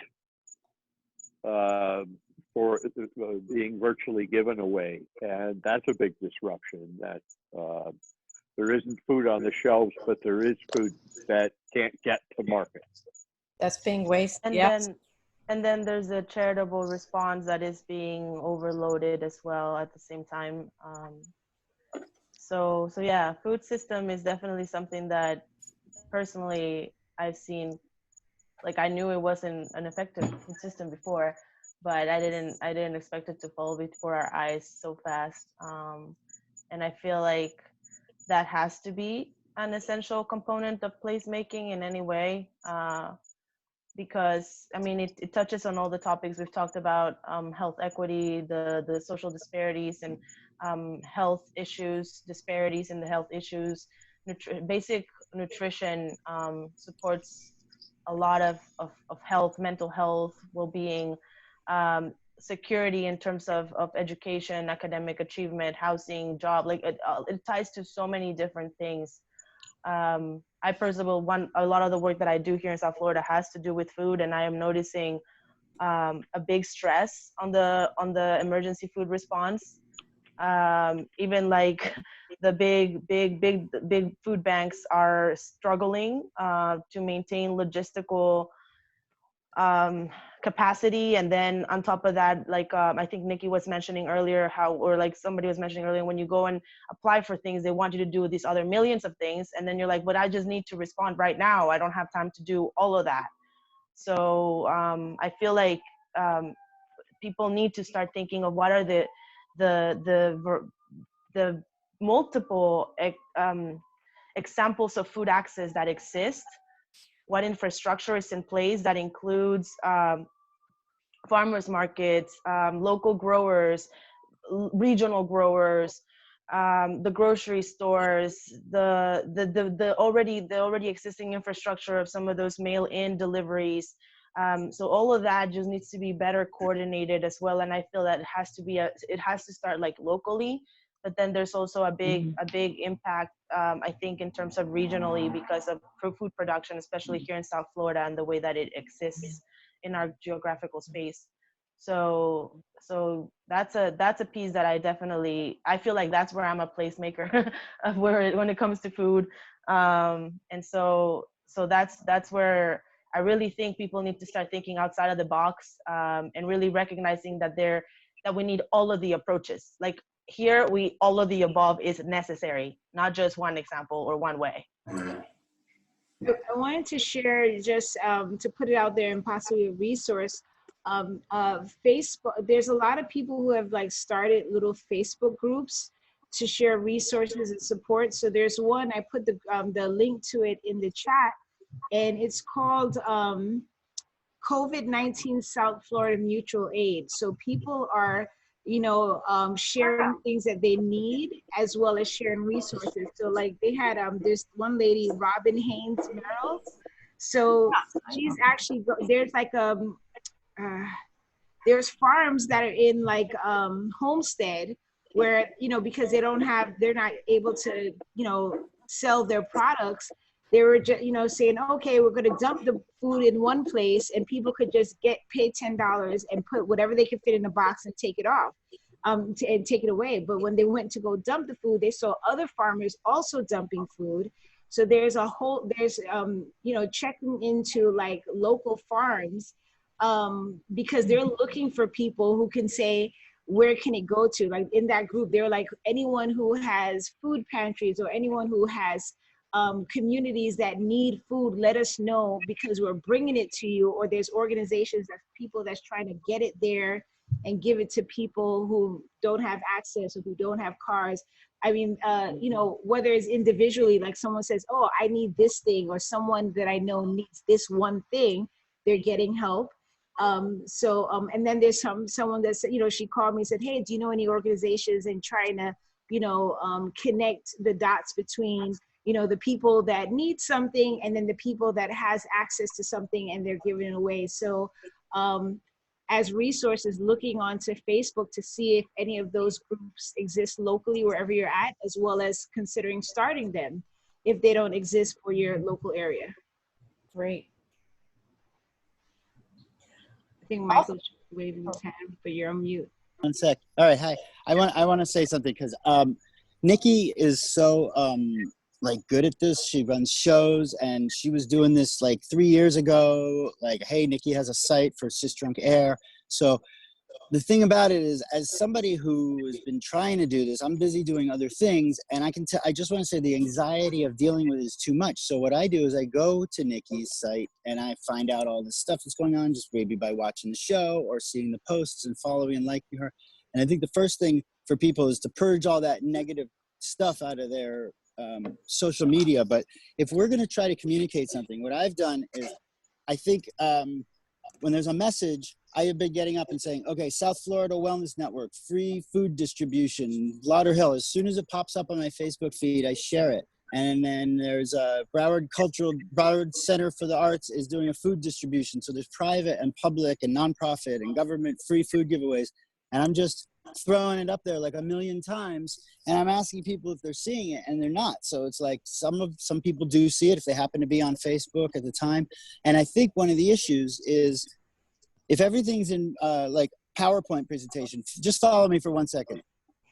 There's a David Byrne thing with how the space shuttle blew up because they used the engineers had used PowerPoint. So the information that said, hey, you have a broken O-ring, it was like in a list with all the other things, and it had no way of the important information. There's this dangerous problem, and you didn't rise to the top. So if you're asking us as artists to like, I'm going to like, Nikki's putting on a show, someone else is putting on a show. Those people, you need to bring us along because it's too much anxiety for everybody, whether they're on Facebook and whether they do that or not. And if somebody wants to do it by telephone or FaceTime instead, we need to be sensitive to that. And I think somehow when there's like, hey, there's a food shortage, there's a problem, or here's a solution, or whatever we're doing, how do you rise? How do we, as a community or as artists even, I think, how do I make the more important message rise to the top? Like, hey, today there's a meeting, but guess what? There's also like this critical food thing going on. And Facebook isn't going to distinguish between like someone's birthday and like everybody needs to get together. This has to happen in the next 6 hours, but it is technically possible to make that happen.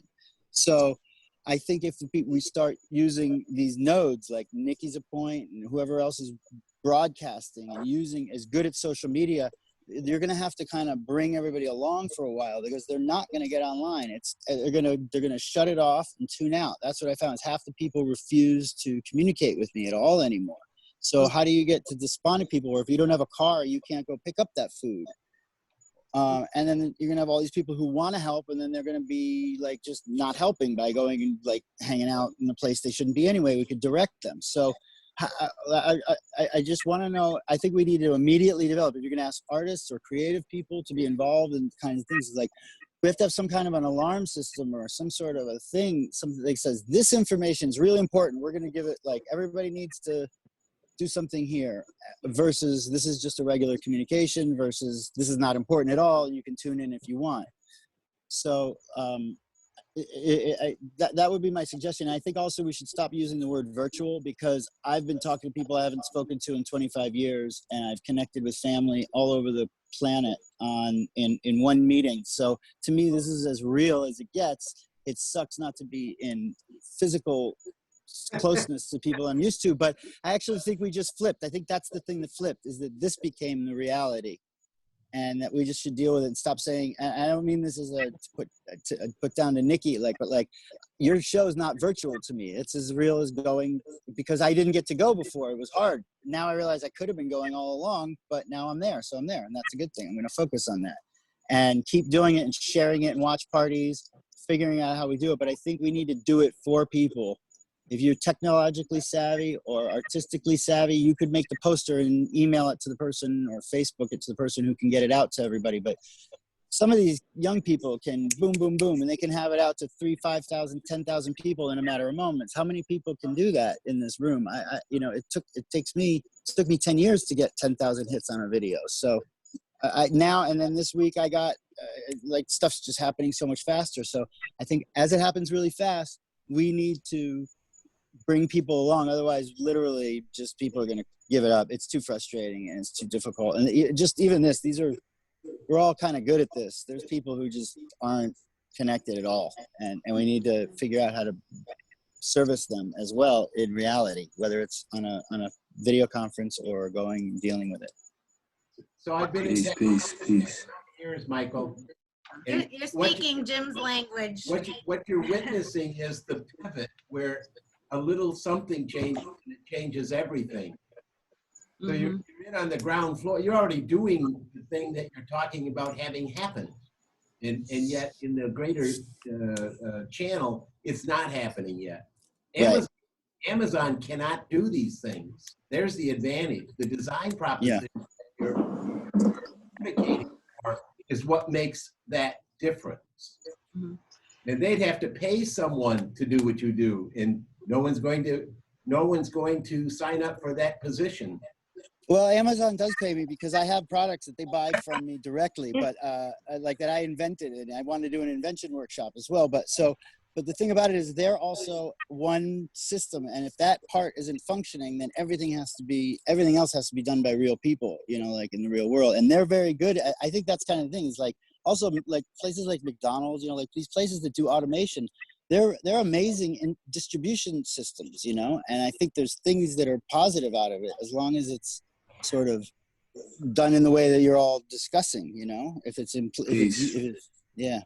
If I could bring up something though that concerns me is that when we do talk about these sort of different realms, the realm of online or virtual or whatever you want to call it, and physically face to face, going back to comments that have been made earlier, I think we do need to think that not everybody has access, not everybody is online, not everybody has Wi-Fi, not everybody,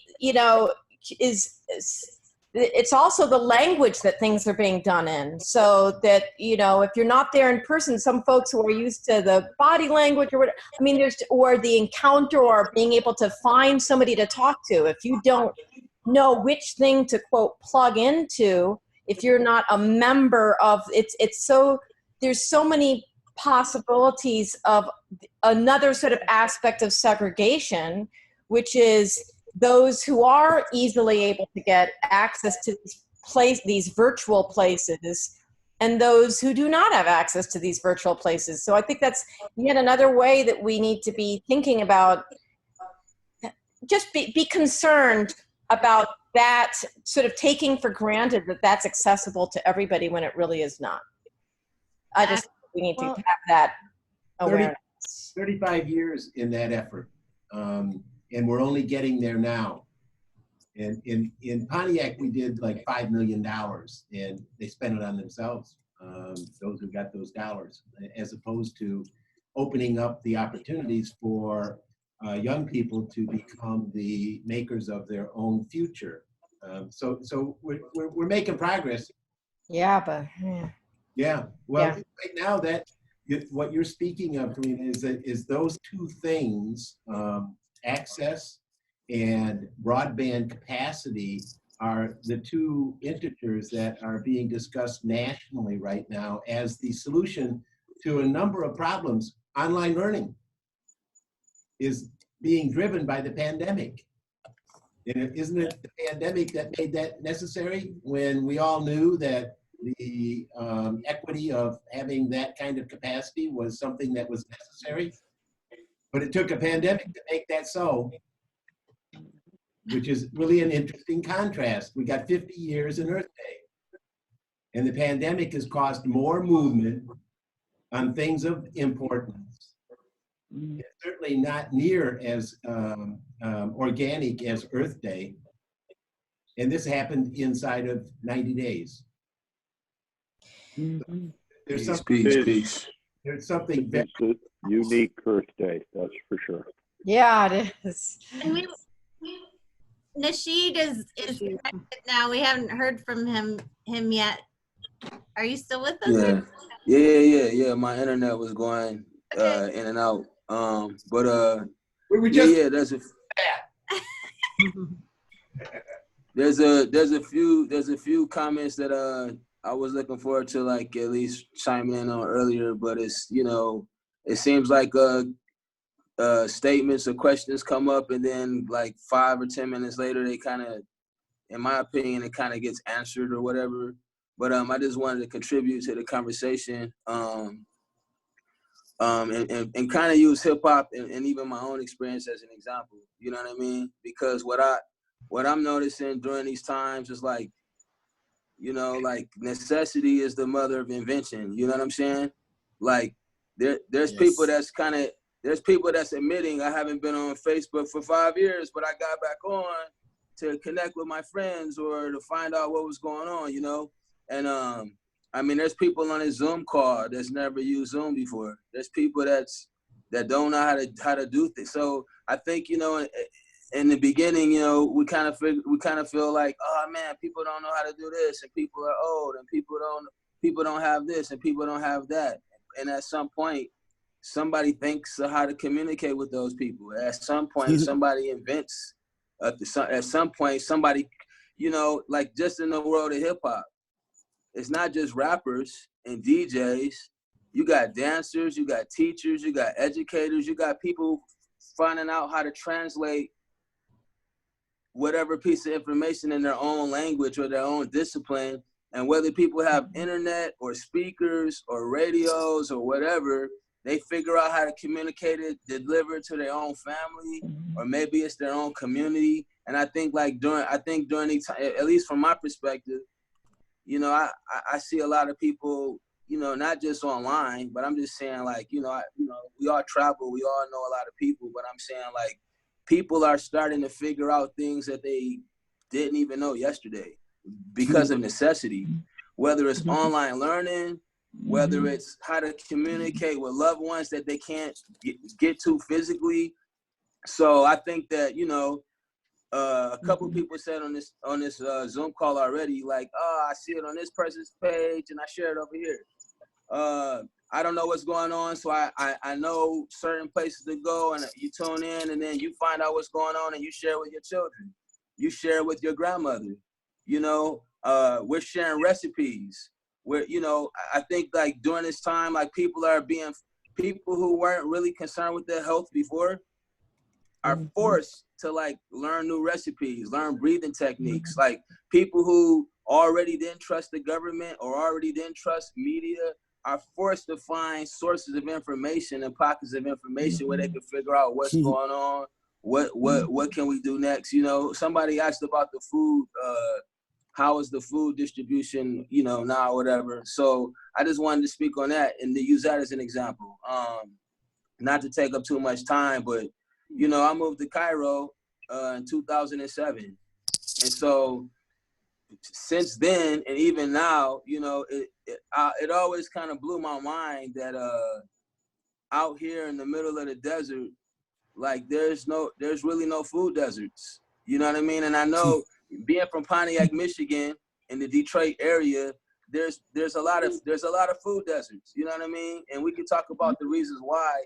But it always blew my mind, like in a city with 18 million people and a lot of people like impoverished, like how do they have access to food? You know what I mean? And there's not always a grocery store. Maybe there's a lady on the corner selling corn. Maybe there's a guy with a cart that has garlic and ginger, you know what I mean? But like when you look around, it's like people are finding all kind of ways to like distribute food and get food to their block, food to their community, whether it's on a cart, whether it's at a farmer's market, whether it's at a supermarket, whether it's at a souk. You know, there's old women who can't go downstairs, so they like literally lower buckets on a rope with some money in it, and somebody at the bottom sees the note, they go and fill out their request, tug the note, and she raises the bucket. But like that blows my mind. You know what I mean? And so what I'm saying is, what I've learned, you know, a couple of years ago, I had a friend who he said, Nasheed, I don't have a refrigerator. And I said, what do you mean you don't have a refrigerator? Like, I had never met a person who didn't have a refrigerator. And I said, oh, you need a refrigerator? He said, no, I don't need it. But I'll take, because I had 2 refrigerators. He said, if you're not using that refrigerator, I'll take it. And I was like, oh, you need a refrigerator? He's like, no, I don't need it. And I was like, what are you talking about? And then I realized the type of food that he eats, or the type of, like, you need a refrigerator if you want ice, if you want dairy, if you want ice cream, if you're freezing meat. But he don't eat those kind of foods. Like, you know what I mean? And so what I'm saying is, and during certain times, some people are forced. I got some Armenian friends. When I talk to his mother, she's like, yeah, in Armenia, we learn how to preserve everything. They preserve mulberries. They preserve everything because they're a landlocked country. And so what I'm saying is people have to learn how to adapt to their situation. You know what I mean? Whether it's learning how to preserve, whether it's learning how to trade, barter, whether it's learning how to grow something in your, you know, some people in Cairo, they got a patch of grass this big and there's something growing there. You know what I mean? Where like, you know, I come from a place where we paved the whole backyard with a driveway and put a basketball rim back there in the deck. And what I'm saying is some people are going to realize like, yo, that ain't really sustainable. Like maybe I should grow something in my flower pot. Maybe I can grow, what can I grow? Pesto. Maybe I can grow basil or something, you know what I mean? I just find it amazing how a lot of times, like, you know, while some people are relying on the government and they're relying on these big agencies and these big institutions to like figure out what they're going to do for us, there's people who have nothing. And this is why I love hip hop, because in my opinion, hip hop is about making something out of nothing. Yeah. When you have nothing, you learn how to be creative with your fashion. You learn how to be creative with your voice. How can I get my voice heard? How can I get this message out there? So for the people that's like, how do we get the message out there? Somebody's thinking, okay, how am I gonna do this? How am I gonna say it? I'm gonna put it in a song. I'm gonna make an animated video. I'm gonna make a puppet show. I'm gonna wear it on my t-shirt. I'm gonna spray paint it on the wall. The wall was blank before, but when people walk around the corner, there's gonna be a recipe on this wall. You know what I mean? And so I think that, you know, I think it's good to look at, you know, of course, we're supposed to be able to rely on our governments and these big agencies and these corporations and these people, these scientists and these doctors and all of these people. But there's indigenous people, there's children, there's creative people who don't have degrees, they don't have the background or whatever, but they do have solutions, practical solutions that necessity forced them to come up with. And I don't, maybe that's not on topic, but I'm just saying, like, whether you call it virtual or whatever, you know what I mean? We're coming together in ways that we're almost forced to. And everybody don't have that access, but it's like, we also know, okay, I got to get this information to my grandmother. My grandmother don't know how to, hey, grandma, let me show you how to use the phone. Or whatever, you know, and I could say more, but I just wanted to just throw that out there. You know what I mean? Thank you. If you have more, go. I know. Wow, that was so wonderful. You know what you're describing reminds me so much, and I keep thinking of it, is permaculture, economic permaculture, and permaculture systems. And I think there's a lot of connection to what we're talking about in the permaculture movement. And I think we really should look at collaboration with the permaculture movement. But economic permaculture is basically, how do you create a system that has resilience built into it, and it's regenerative instead of needing a lot of. It's like the way a forest doesn't need. People are creating these food forests, and it's like they take fruit trees and they grow them in a certain kind of ways. It just becomes sort of self-sustaining. And it's not, it doesn't take a lot of energy to put, it doesn't take a government entity to go and manage it. But it's just working intelligently with what's there. And economic permaculture is like the bartering, the creativity, the networking and helping each other. So anyway, thank you for sharing that so much. Yes. I also wanted to throw in two things. So there's something the gentleman with Monica had mentioned about getting your 10-year-old son to do different things. So incorporate, encouraging other people who may not be there but serve a different demographic or a different audience to get involved. For example, most of us are saying Facebook, or websites. However, there's TikTok, so there's, and those are things you could kind of get kids in to say, okay, TikTok, you love TikTok. How can you be a part of sharing some of the work that we're doing and reaching out to younger people who's on TikTok? Or what Karina is talking about, like considering that people don't have access to the internet and things.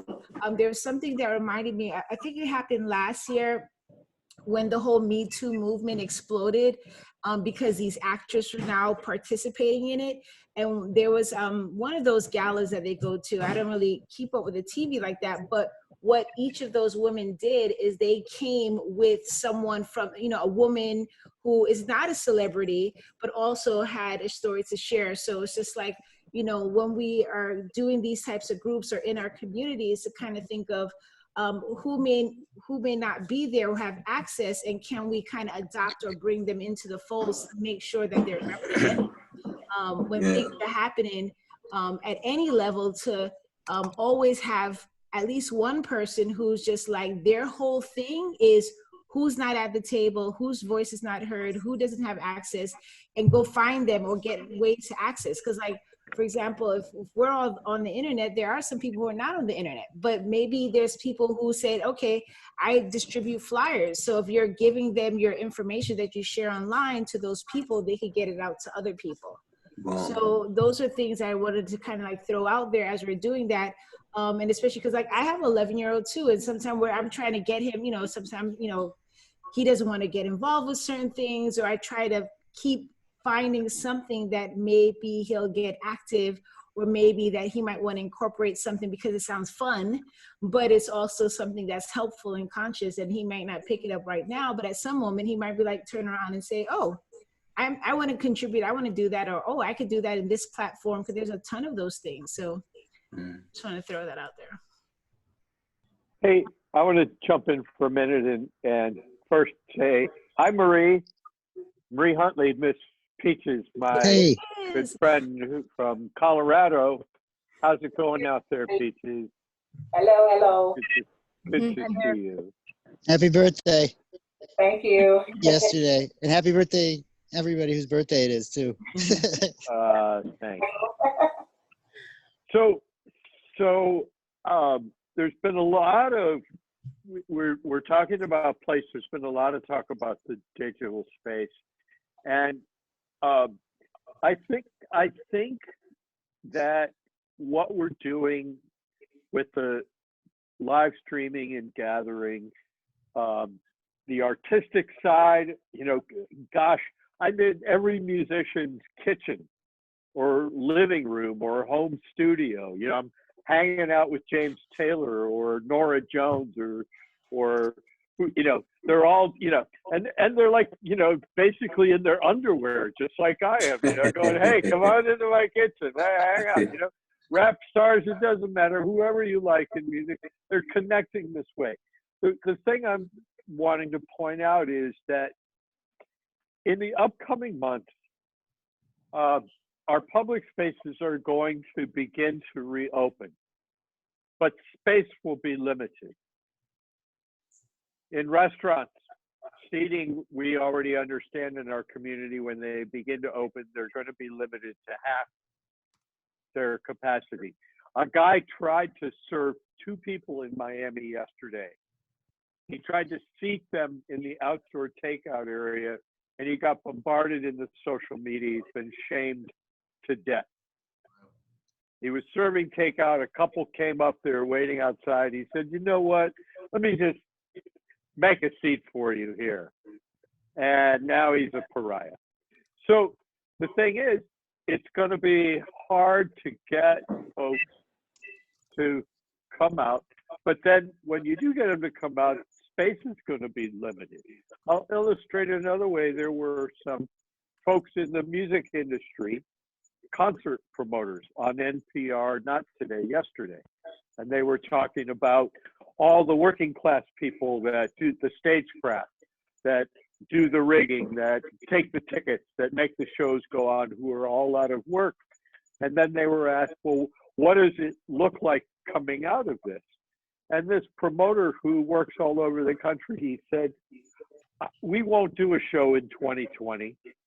In 2021, I could see us putting 500 people in a 2,000 seat theater. And maybe by 2022, we might get back to using larger venues and full houses. So a couple of questions from this emerge for me, and they go to all of this. One, can social media and our use of it and the placemakers be a bridge?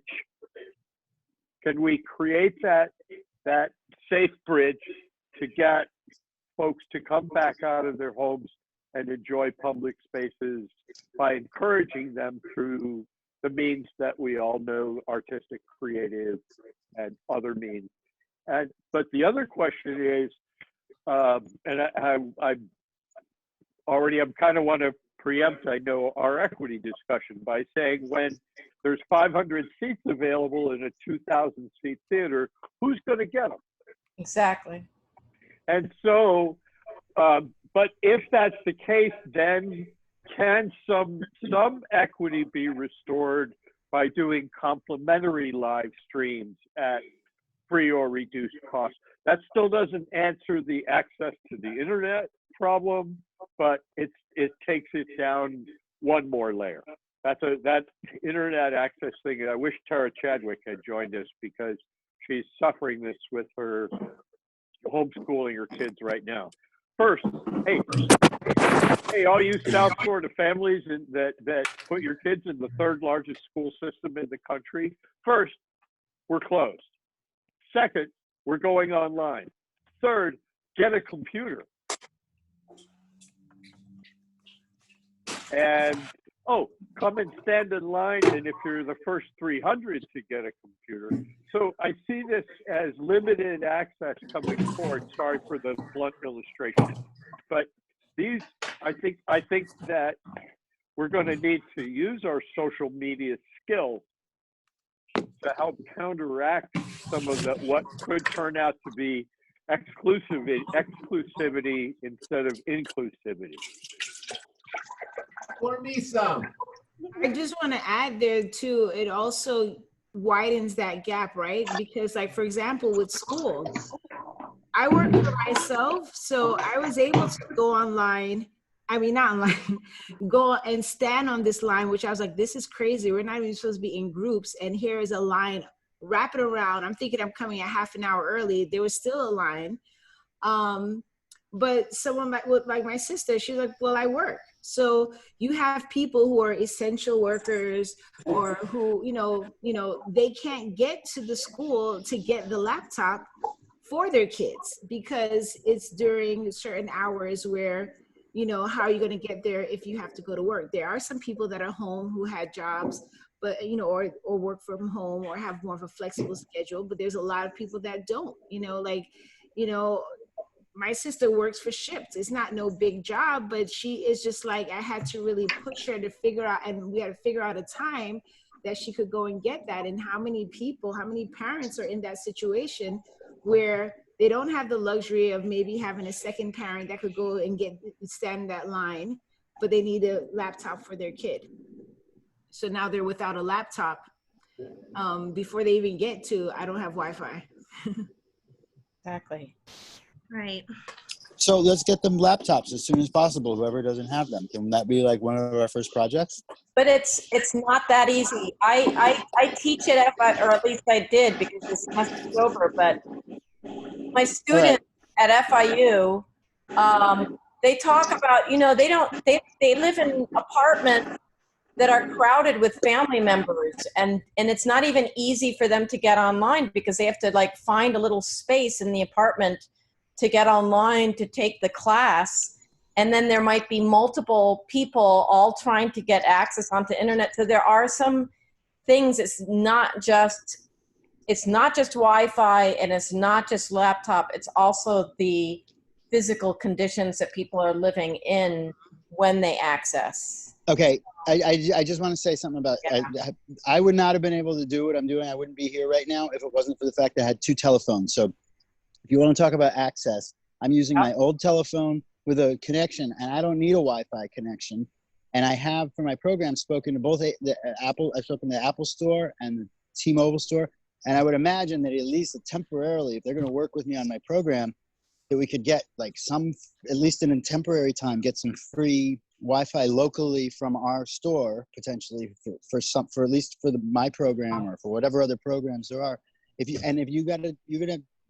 We could get phones, and every time they do a phone upgrade, they got the 11. Now all the iPhone 10s, all the 9s, the 8s, the 7s. I have a 6 and an 11. If we could get people just to donate their 6s, their 7s, and their 8s as they upgrade, then the people who are, that's what I was going to do for my program, is I'm just trying to get people to give me their old phones. They don't even know they have them. So I have people in my family who have an iPhone 6, and I said, I need that so that I can be doing research while I'm on a meeting and broadcasting live and also recording that thing. and writing some notes on another one. So that's like 5 phones right there. If I had a laptop or a computer, I'd be having a nightmare. So, and my son uses a laptop for school. I'm using 4 telephones. And I think if you got everybody 4 telephones and we maybe went to some of the mobile service providers, we could in the short term get donated equipment. I know that there's the school, I got 2 or 3 schools. I would ask, they put a call out, who's got old phones? I could get a few dozen phones, but then there's the issue of picking them up and distributing them. And I don't really know how to do any of that. But I think cell phones and cell phone service potentially is a real way to solve this. You don't need Wi-Fi. You don't need to deal with all that nonsense. And when I walk around my house, whenever I get on the Wi-Fi, I lose my signal. It's the AT&T signal on one phone and the T-Mobile on the other. Between those 3 things, I can get a connection. That's not equitable. If you're on most people have one connection, and if it goes out, they can't have their meeting, or they can't go to school, or they can't do their job anymore, let alone let their kid try to have a play date on a phone, or whatever it is we're doing. So even if people do have phones, they need more phones. And I think we need to collect up phones, because the phones is going as far back as the 6 are as good as anything out there. That's what I'm using to talk to you right now. And I'm using my iPhone 11 to film and make and work. So I think that would be something I'm going to be devoting. That would make sense for my program, like to just start collecting up equipment, and I'll distribute it to all of you in wherever cities you are, and then we can pass them around if we need them in places like they're doing with the ventilators. If there's places, if we get through it, some wave, and then we have equipment, we can share it. We send it to the next place and clean it up and use it. I don't know if that's practical, but I think use cell phones and going and trying to make connections to get free cell phone service would be a really good idea in the short term for the kids that aren't going to complete the school year. Because my son's privileged. We have a great PTA. They picked up the ball. His teacher's doing everything he needs to do. We have all the parents are connected in the classroom. That's not the case in most schools. It's not the case in almost all of them. So I have extra energy I'm willing to put into this. I'm willing to spearhead a movement to get equipment and educational supplies and teachings. Like the teachers that are good, they're only teaching 3-4 hours a day. Some of them might be willing to teach another class if it meant. I don't know. That's what I'm thinking is get the phones instead of doing it for a few dozen people in Sistrunk. And in my neighborhood or in this neighborhood and the next neighborhood, this could be a program. We got to get the kids back into school who aren't going to school. It's the first thing I ask Gio when every time I talk to him, say, are you going to school every day? Are you logging in? Are you doing your homework? I don't want to talk to you about art projects until you've done your schoolwork first, because it is very important. But you got to go to school first. You got to do your math and your reading, and you got to graduate. And how many, that was the first thing that I cried about, was how many of these kids are going to now, they were already up against the odds, and now they're not going to probably graduate just because of the little ripple. And it's one generation after another, every wave of children being affected by this. They're not going to feel the pain for 18 years, but then we're going to have another crime wave, and we're going to wonder what happened. Why 20 years from now, why are we having these problems again? So if we can stop whatever we can do now to get these kids back in school, that's for me number one as far as what I have extra energy for. What do you think about that, Jim? I think that's awesome. Let's do that. Anybody wants to join me? That's what I'm going to be doing on Facebook, trying to send out art stuff and doing distributions of food notices or whatever notices you send me through the placemaking stuff. I post everything you send me.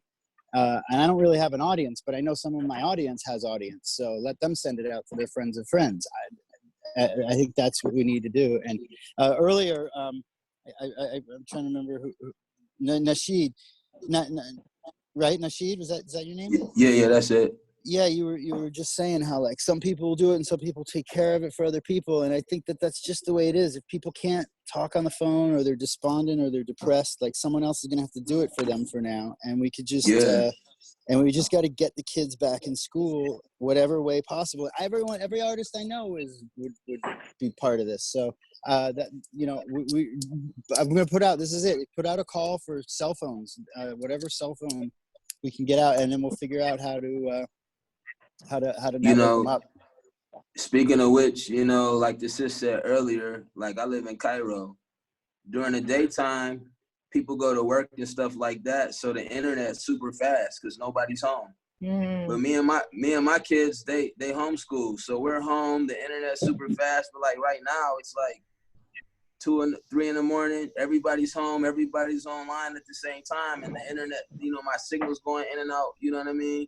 So I think that not only having Wi-Fi, but like it would be cool to have like conversations like this archived, right? So for people who can't be at the meeting or be present during the live session or whatever, there's a YouTube archive or there's something that you can share with people. Yes. They could go to it 3 years from now. You know what I'm saying? They could go to it tomorrow or next week or when they do have availability, you know, because everybody, you know, I had to take a nap and wake up just to be on this call. You know what I mean? Yeah. But for the people who can't make it, it's being taped. Yeah. And So it will be on YouTube. Okay, good. Okay, that's great. Can you just bleep out some of my words? Yep. Yep, we will. We will. Thank you. All right, good. Yeah, maybe all of them. Be careful. Well, be careful what you ask for too. Because we're gonna change everything. It can't go the way it is. It doesn't make any sense. I keep telling my mom and other family members, like, oh, it's great that we were able to get together for the holidays. Everybody got together for the holidays. It was so helpful that everybody could do Zoom, but it's not good enough. This is just barely a triage for the time being. I want to have meaningful interactions. So I've been creating meaningful interactions with real people, and everybody's still paranoid because their Facebook feed is filled up with bad news. So I want to try to make real interactions, and I'm going to do that with this thing. I'm thinking that's going to be Art Box Club's like charity is going to be gathering cell phone equipment that still will work and distribute it to kids that don't have schools. And anybody that wants to help me, it's Art Box Clubs on Facebook and Instagram, and I'm Michael D. Moss. Please contact me if you're interested. I'm going to do that.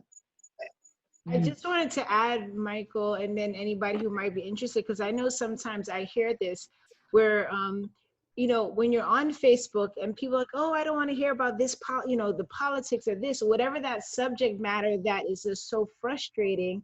There are ways that you could block out keywords to not have that come up into your feed. On the reverse, because Facebook is like, you know, algorithms and all those things, right? So things that you want to see more of, if you actually go in and engage with more of those type of posts, you're going to see more of those come up in your feeds, as well as people, right? So let's say if Scott and I are on Facebook, if I keep liking, you know, engaging, like liking, commenting, whatever on his posts, I'm going to see more of Scott's information in my feed. So just, we could use that knowledge for ourselves, because I do see a lot of people like, oh, I'm so tired of seeing this. And Yeah. they can filter that out. And the other thing is you interact like by like while you're doing a show, like if somebody says there's something I like it really helps you see who's actually there. It's hard when you're broadcasting to know if somebody's really there or they just kind of like popped in and popped out. So if they put up hearts or they just interact, I'm begging people to interact. They won't interact. Like you can talk to Mr. Rogers, you can talk to Nikki, you can talk to Captain Kangaroo and Darius. Like how can people not be excited about doing that? And they just sit there. And you go over to a poetry show and people are all commenting and they're making, like, they know how to do it. They know how to interact. Everybody else is sitting back and waiting for us to entertain them. And I'm like, I'm not here for your entertainment. I'm here to pass all this stuff along in like an entertaining way so that you pay attention. I think this is a lot of fun, quite honestly. There's nothing more interesting, I think, artistically than a really big challenge. And I can't think of a bigger one. This is the scariest one ever, right? So like we could do it. We got to reprogram everything, but if they don't have equipment, then they can't see us. And with this type of thing should be available this type of meeting should be available, like you said, even if it's 3 years later, to everybody. And I think that it is. This is like the old school taverns of the founding of the democracy, but it could very easily be commandeered and used against us immediately. So I just think we kind of need a rush to get online, be first, connect up. I think there is an urgency to this that people are just like, oh, well, I'll just do Zoom meetings and whatever. I think that whole idea of like programming your algorithm, like you said, Nikki, it wasn't that easy. I did it for 2 weeks. I told it I don't want to see people fighting the parking meters and getting out of their cars and smashing each other with golf clubs. I had no idea what that was. Like people think that that's being programmed at them, but if you just keep watching it, then it's going to get more of it. But if you tell it, don't show me that for like 2 weeks, I mean, it's not that easy, but I still get one once in a while. But Yeah, well, you have to like train because these are all run by AI and all those things like that. So you have to train it, but we also have to be mindful of what we engage with, because it's like the law of attraction, right? Whatever we give our attention to, whatever we give a like or a mad face, right? So if we're mad facing something that we don't like, guess what? It's still going to come up because we're showing the internet, the interwebs, that this is something. Even though we're giving an opinion about it, we're still engaging with it. So Facebook is going to be like feeding more. And then also our smart devices. There's many people who said, I was having a conversation at lunch with such and such, and the next day I see an ad for something I said. So all of those things, are impacting what we see and what comes up for us. So if we have that in the back of our minds, then as we're sharing, content that is relevant or that we want to get out there, and also, not allowing people to tune you out, right? So sometimes I'm helping people with their social media, and sometimes when people have a product or a service, they only want to talk about that product or service. Doesn't matter how good it is. The 10th time you said about this product or service, I'm ignoring you now. Like that phone call, you're like, oh gosh, you're going to try to sell me this thing. I don't want to pick up the phone. So being mindful of that when we're giving out these information, no matter how important it is to us, we also have to have something else that we're peppering into, like some people say, oh, the 80-20 rule, right? 80% your business, 20% your personal life. Or sometimes I might put something about music. I love music and dance. It's not necessarily something that I do or something funny or frivolous, but I also want to make sure that's there, because once people lock you in for a certain thing, they also can lock you in and tune you out because they feel like, oh, I already know what Nikki's going to say. So when we have content to share, we also need to make sure that we're not sounding like a broken record online in any of these social spaces where that's all we're talking about, because then when people see that, they tune you out. Or we can share other people's stuff. Sometimes we don't have to be the originator of that content, right? But sharing other people's stuff so they know that you're a resource, but not that that's the only thing that exists in your mind, because people will tune it out. Great point. So I have a question. My name's Marie. I'm from Fort Lauderdale. And I'm kind of I've been listening to everybody. I've been trying to put some of this into my head. And I think what I'd like to ask from everybody in the group, if maybe we could go around. So is there one person that kind of has a list of everybody that's on with us? Yeah. Yes, no? Monica. Okay. So Monica, if I could ask you to kind of be the moderator on this. I'm curious, in listening to everybody's conversations, and some people still haven't participated, and obviously this is my point. But I'm curious to know, when we all know that the world is going to be a little bit different for a while, maybe forever, maybe for our lifespan. That's still undetermined. But as we're coming out of this new phase that we're in and we're reestablishing our normal, I think it's important that we try not to let history repeat itself. Yes. That we take something into the future with us. So my question to you, and if it's putting you on the spot too much, then I apologize and you don't have to answer. But I'd like to know, what's the one thing, because I work in government, so I work with all different types of people from all different types of walks of life, from all different ethnicities. I was born and raised here in South Florida. And I'm curious, what's the most important thing to you as we move forward as a society? And I think the other part of that would be important is for you to state maybe where you're from. So I'll let Monica take that from here. I'll go with here on the screen. Nikki, can you address that? What we're from, and what we do? The one. What's the most important piece to you moving forward? I'm from Fort Lauderdale. Well, currently in Fort Lauderdale, originally from New York. The most important piece. I think just learning what I can about placemaking and seeing how I could, one, translate into things that I do, but also to translate what I do to be helpful or supportive into what we're coming together to do as a collective. Okay.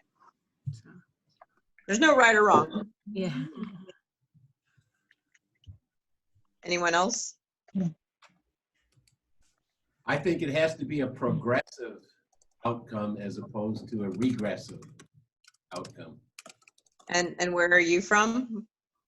I'm from Pontiac, Jim. Okay. Nashid, what do you think about that? And where are you from? I'm from Pontiac, Michigan. Right now I'm in Cairo. What's super important for me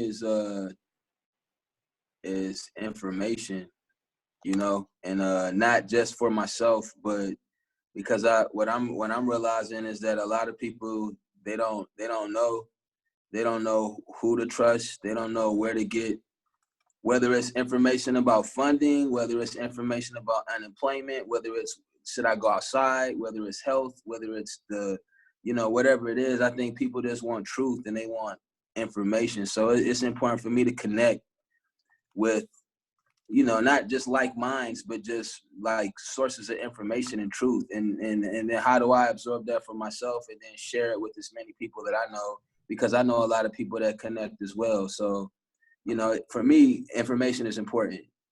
Okay. And Katha? Well, I'm not sure if I understand what she's saying. What is important for us in terms of our own personal, what's important to you, or how we perceive placemaking. No, my question is what is important to you as we move forward, as it relates to placemaking? Yes, but what is the most important piece of this to you that you think carries the most weight?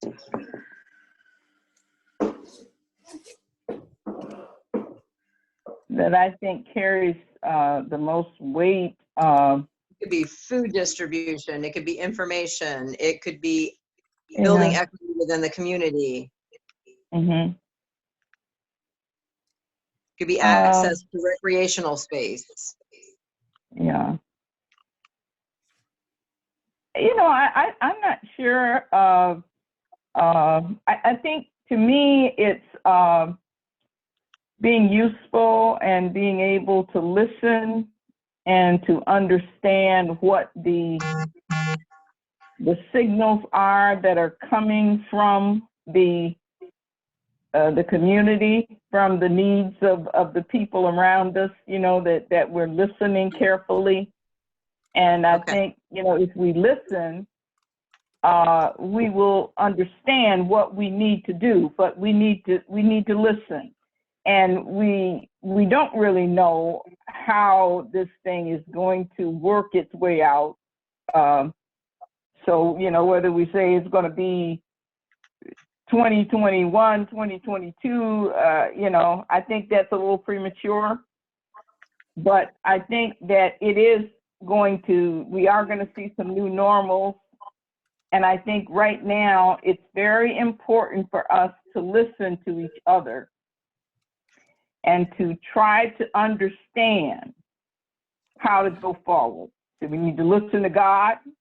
We need to listen to each other so that we understand how to move forward. Because I think all of us, maybe not all of us, but me, are taking it a day at a time to, be as helpful and to be, as active as I can be under the current situations. But I think the most important thing for me is to listen and to be able to understand what we need and how I can play into what we need to go forward. I'm focused mainly on around parks and public spaces, because that's that's kind of just where my interest would be in terms of placemaking. A lot of the things that you guys have talked about, I'm working on those as well. But in terms of public spaces and placemaking, when I think of placemaking, I'm really thinking in terms of our public parks here in Pontiac, and what the needs are going to be for that going forward.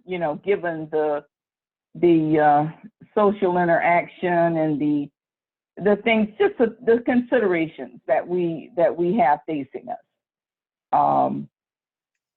But I think we can move forward if we listen to each other and we listen to God. So those would be my two. Those are the two things that I think are most important going forward. Okay. Anyone else? I don't want to derail your conversation too much, Monica. No, this is great. Corinna? Hello. Hi.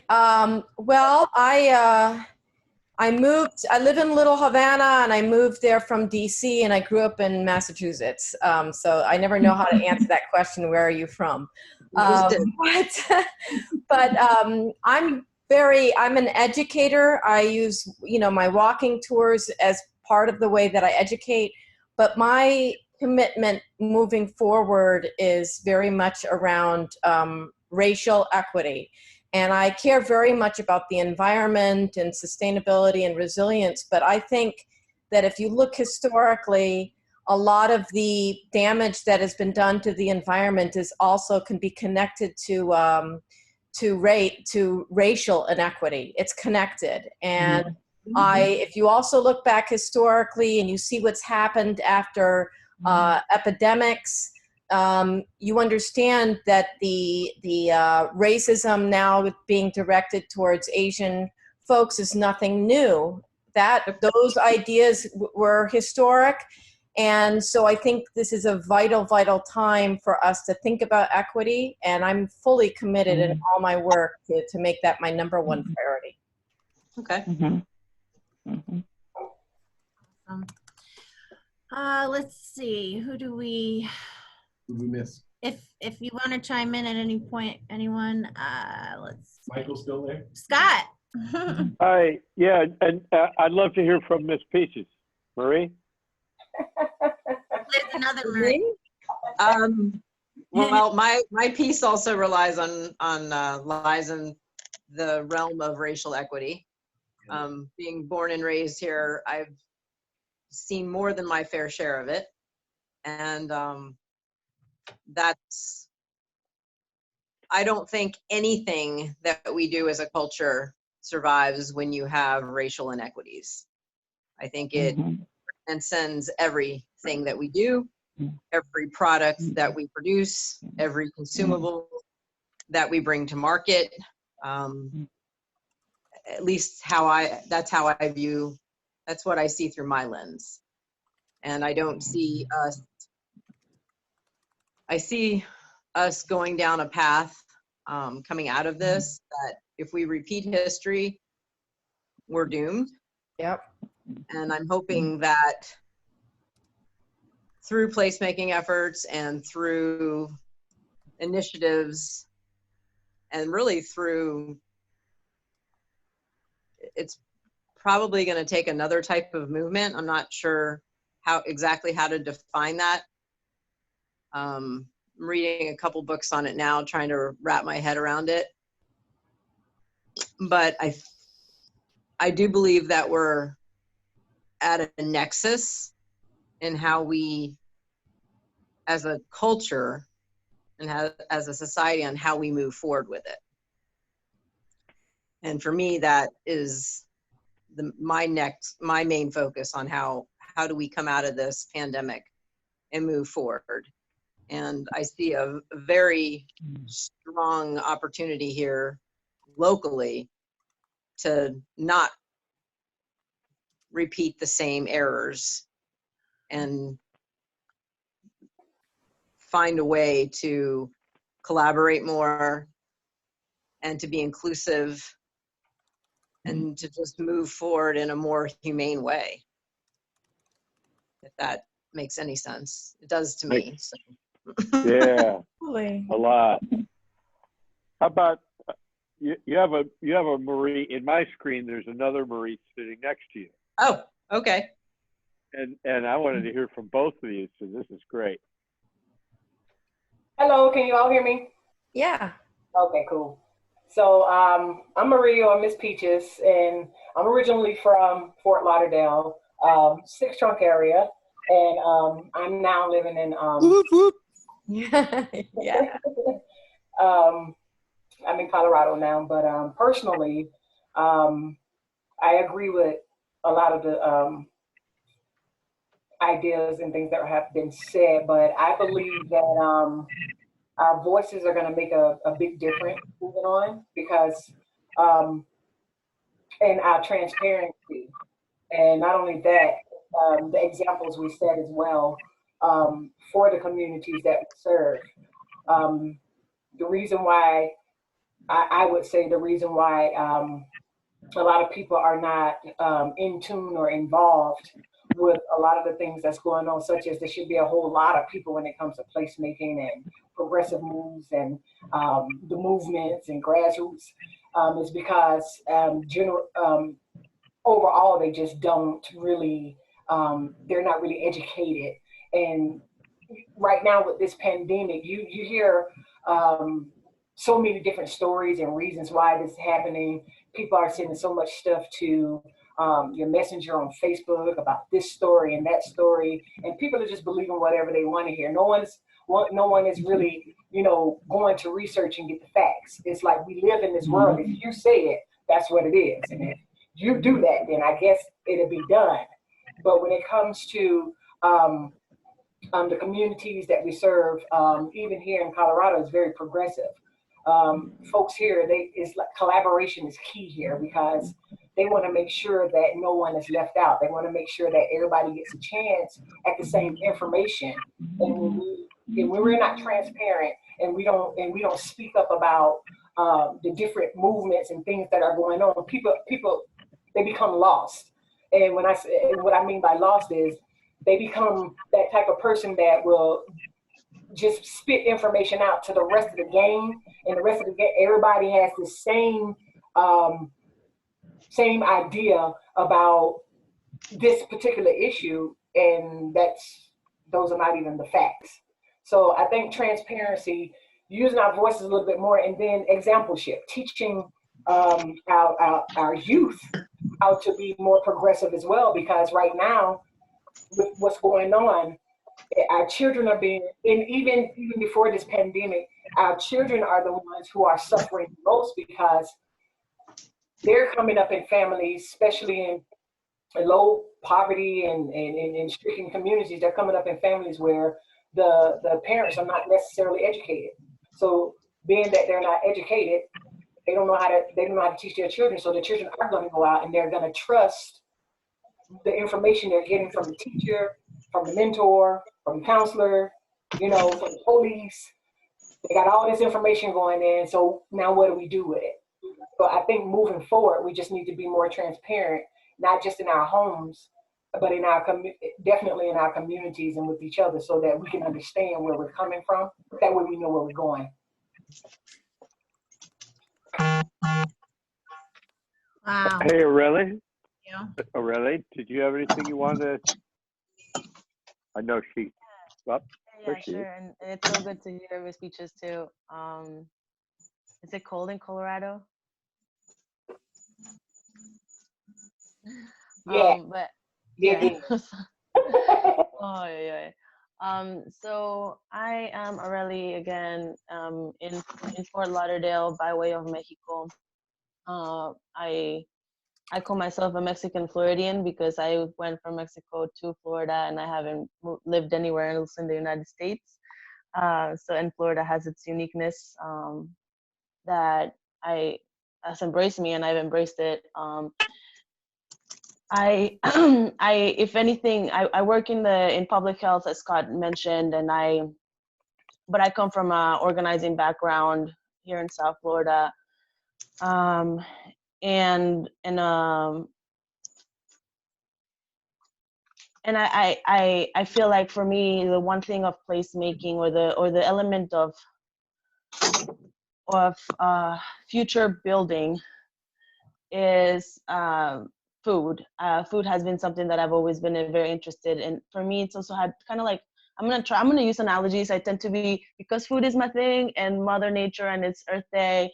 I use a lot of plant and food analogies, and I was gonna say that for me, food is essential in placemaking because it is a grounding element that helps us root to a lot of the other elements that make us whole and make us be holistic in our placemaking, thinking about what makes us entire human beings with the capacities, whether it's access to different opportunities that we all have. We all have the ability to become wonderful people. We just have to have the right tools. And so I feel like starting with food and nurturing that ground that helps us build those strong roots of connection to all of those things, we will be able to see the fruits of that. Wow. Powerful. Michael? Love analogy. I don't know if Michael is with us or not. His name, there he is. Yeah, I'm here. I just had it muted. I couldn't get to my phone. All right. Yep. Can you see me? I'm Yep. back. All right. Yep. Yeah, well, I say same, everything everybody said is important to me. If anybody would like me to participate in their thing, feel free to reach out. I'd be happy to offer myself in any way I could, whether you're in Colorado or Cairo or anywhere. That actually sounds kind of cool. So I would like to do that. And anyway, the most important thing to me, I'm in South Florida, I'm by way of New York. And so that's kind of the rule. You have to do that. So I'm most concerned, I think right now, as I said before, about the kids finishing the school year, because that's always been like, I feel like I got my son's back, but I feel like maybe we could get some other people's back. My son would be happy to be part of that. And food as well. And then the other thing is, I just have a feeling from the information thing is also, I feel like what I want to say about that is, we were talking about sources of information. So because I'm on Facebook, I've seen that a lot of my friends who don't want to trust like the official sources, they're going to just not do that for the foreseeable future. And then they're going to end up getting close to each other in like a month when they all get bored of this. And I think one of the things is like maybe I think trying to think artistically how to like get across to my family the idea that I think this is probably going to go on a lot longer than anybody estimated, because we just at this point just don't have an answer as far as like who has it and who doesn't. And until we can start answering some of those questions, it really doesn't matter what the news says to you. They're just reporting the hype. And so as long as we're still in that first phase, I guess the thing I'm concerned about, I feel like you guys, this kind of organization we cover, like we're always doing very good essential work, saying like young women, girls, they need to be propped up for all the obvious reasons. I'm a little concerned. What do we have now? Also, I just want to thank the young men when their testosterone levels start to surge in a couple months and we want to do something good.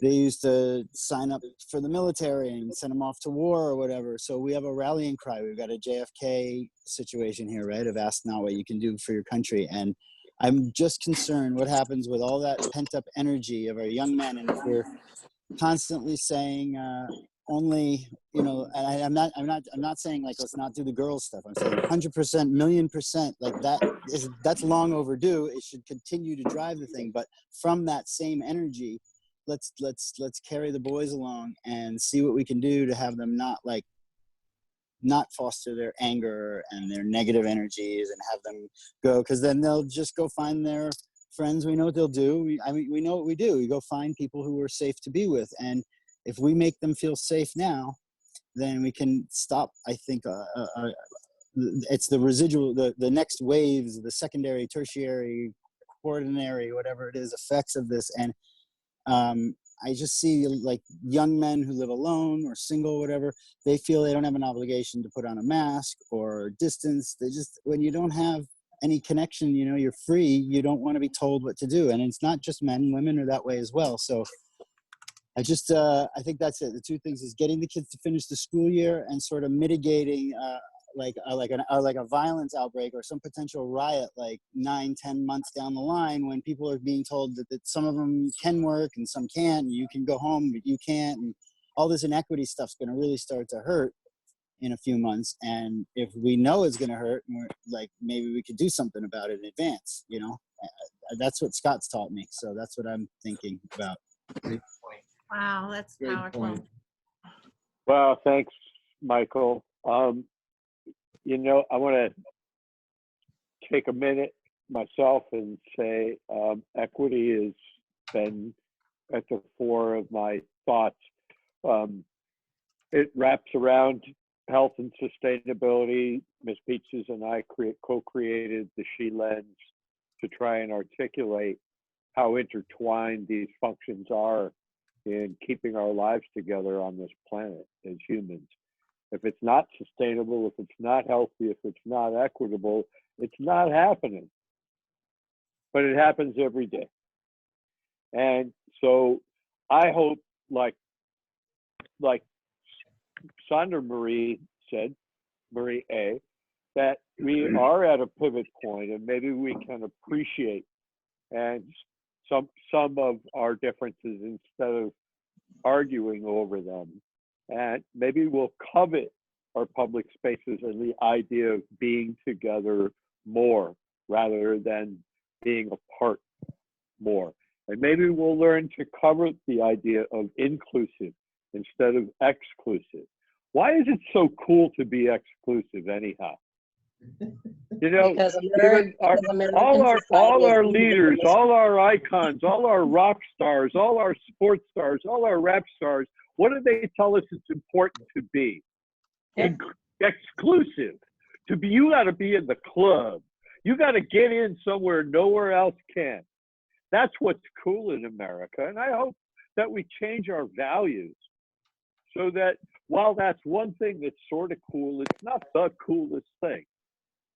A cooler thing would be to like help those kids get through school and make sure they have some healthy food on their plate.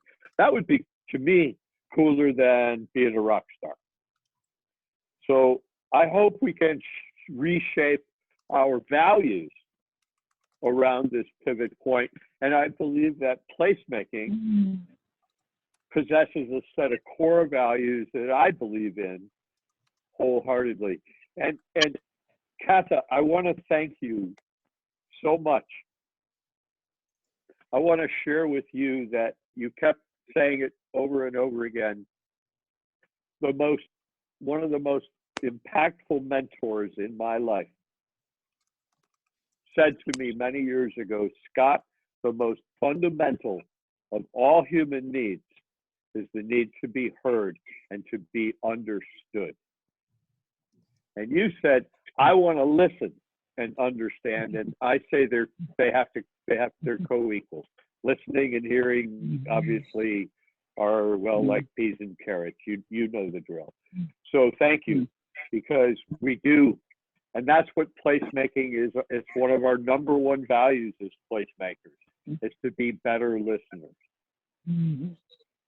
You're here. So thank you. And Monica and Jim, I'd love to, you know what, we're coming right up on the 10 o'clock witching hour. This is almost like the perfect landing, you know, where everybody got a nice summary. But I'd love to hear from you guys. Certainly, you know, let's hear from your heart. I'm Monica, and I'm from Pontiac, and originally from Ferndale, Michigan. And I want to come away from this with kids more active in their world and allowed some freedom.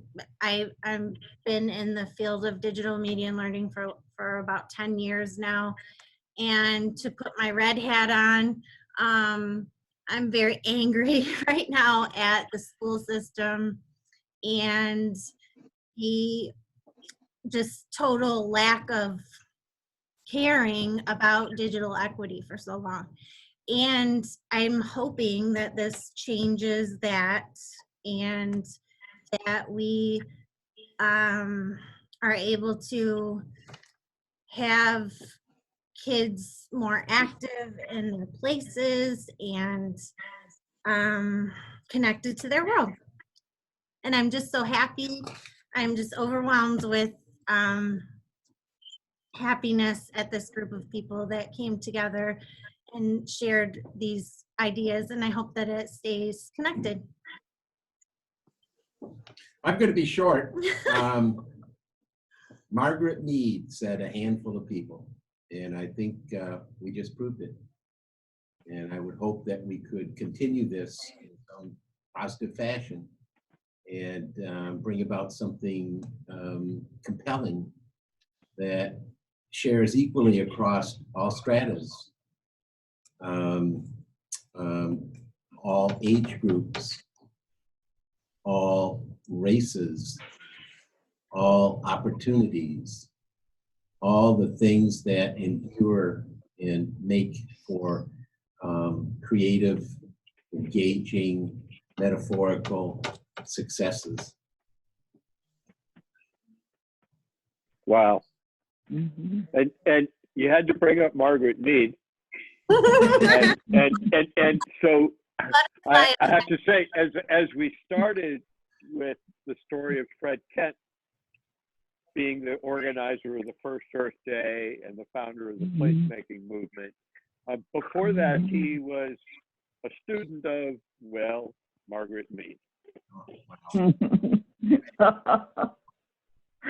So I guess that maybe there's the lesson in a big circle right there. Never doubt that a small group of concerned citizens can't change the world. In fact, it's the only thing that ever has. Or Fred would, and also, as Fred would say, and we talked a lot about this tonight, we're going to get things right side up. We have to turn everything upside down.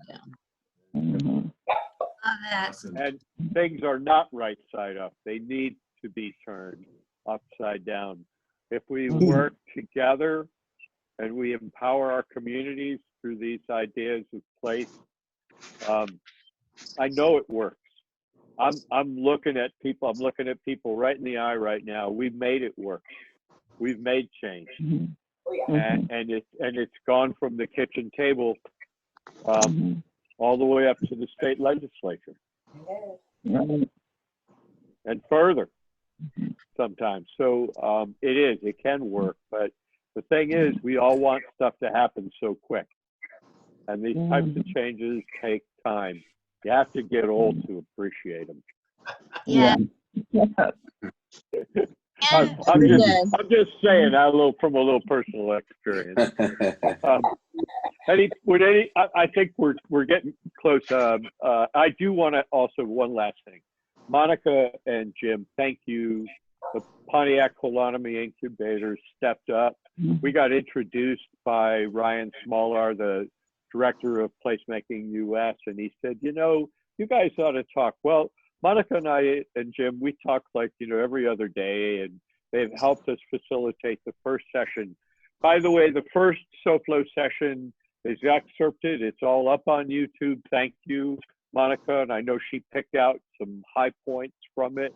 So to that ability to share, that was always embedded in the idea that we're doing this. Everything's being saved for posterity. Yeah, Michael will edit out the F word or not. We'll make a decision when we get there. But I don't care. Whatever. Kept it real. That's So, right. as happened the first time and has happened again, we had a very diverse group. This time from further away than South Florida, and you brought great ideas and inspiration to us. We're not done. We're just going through that exploring, and we'll be reporting back about our SOFLO placemaking declaration. But also, I want you all to know that we're a part of something this week that I've been with folks from 13 other countries who are working on projects for the Placemaking Earth Week Challenge. Our work is going to be highlighted nationally and internationally. They've been giving a great ramp up to it. So we'll make sure to share out with you all of the output that happens in the upcoming days. And there'll be more work sessions, which will put you all on our list to include you in. So that's the end of my remarks, except for a big giant thank you, and I love you all. And, love you. Anybody else wants to say something? I want to just make sure everyone knows that this mural will continue, and we're exploring these, you know, we're always looking for ways that the system is changing. There are a couple, these 2 grants that we've found, and we're on the hunt for others, but one is a National Science Foundation grant about Civic Innovation Challenge. And the other, Scott found with Robert Wood Johnson Foundation around kind of futuring what what food, work, social interaction, and evidence looks like. And if you have any ideas or want to contribute to these, this is the little box up here that will be taking place. Anybody else? I wanted to thank everybody for taking the time to reflect for a moment and give me some perspective on how each of you thought. I spend most of my life in consensus building, so it was very very generous of you to all participate in that. Thank you. Awesome. Thank you, Marie. For asking that question at the end and getting everyone's input on that. That was a great exercise. Thank you. I have something to add, and I hope I'm not the final comment. It's not directly with placemaking, but I feel it's important to state because there's a lot of us who have access to resources and people who are listening to us and vice versa, that with people sheltering home, to be mindful that there are children and adults that are being home stuck in dealing with sexual abuse, child abuse, LGBT kids who, you know, them going to school was, you know, getting away from that. There's domestic violence. So if anybody have any resources to those things, it's really great to share. I've seen some people who put things on Facebook where they're like, if you're subject to domestic violence, put something that you need to order for pizza, and have, you know, different things like that. So as because we talked about school and access and all those things, to, you know, to be mindful that this shelter in place, even though some of us, it's just like, oh, we're taking it easy or whatever we're doing, that it's really dangerous and detrimental for some people. And so if we have any resources to any of that, to make sure that we're getting it out there in any capacity. So. Great point, Nikki. Wow, thank you. Yeah. Also, this is Kathleen, just as also as a final comment, maybe we have kind of talked about what I thought was a very wide range of topics, and some of them, and really all of them, were very critical. So we didn't get a chance to really share everything that we could have shared, but here in Pontiac, we do have a collaboration called the Pontiac COVID-19 response, and it's a collaboration of about 64 organizations in our city that provide emergency food and different things for the community. And I'm also going to ask Monica to put the links to their website, because they have developed, in conjunction with Oakland University in Rochester, Michigan, they have developed an actual website where people can go and just put their information in very quickly and say, I need help, or they can say, I want to help. And to date, they have over 800 volunteers who are willing to deliver food to people and do various things, tutor kids online. And it's a really neat process. I'm going to ask Monica to put the link for that on there, because some of your communities might want to try to do something like that, to bring the various nonprofits together to work together, because it's really working very well for us. We're able to distribute a lot of emergency food to people who need it because the agencies have come together instead of everybody working separately. So we're going to put that link out there as well.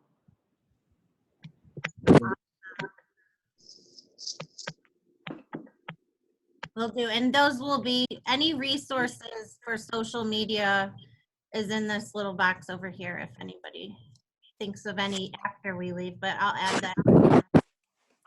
Okay. Well, I will just mention, since I was already going to be doing my program online and I got it up, my son's class has like a Meet the Artists class, and we usually do like a once a month kind of a thing. So I offered to use my space while the teacher was setting up. So this morning they agreed to do that. I'm going to teach some art classes that's at public school here. But I think once I have figured that out with his class, I'd be happy to do that. I've basically just been Facebook streaming live so that if people could find it. I don't have classrooms looking in now, but I'd be happy to do that and do kind of like a tutoring. Has kind of like a Bill Nye or kind of a vibe, or something like Mr. Wizard, but of art, or something, little Bob Ross kind of action, but in my own style. And I'd be willing to just do that as like a show for the next month or two till I figure out how my program is going to work. So like I said, I think there's a lot of anxiety around doing production and stuff. So if to leave it on a positive note, if you know of some specific needs, you need a subject or something that a classroom needs tutored, I could figure pretty much anything out. We can do it. So let me know, and I'll put up a free class for the foreseeable future. I like to have it be around arts and sciences is my focus, but for now I don't care. I'll repurpose it. If they can repurpose Pontiac, Michigan to make respirators, then Artbox Club we can teach anything. So I'll be like a tutoring resource in the meantime as I figure it out, if anybody would like that. Awesome. Thank you. And everybody. Thank you so much, everybody. Amazing. That is great. It is time to say goodnight, and thank you all. We've got to sign off. We're a little bit over time, but stay tuned for the reruns. They'll be up on YouTube. Thank you. All right. Thank you, everybody. Good morning, everybody. Good morning. To the sheep. Thank you. Jim, Monica, peace. Peace. Peace, everybody. Peace. Peace, the sheet. Peace, peace. Nice to meet you too.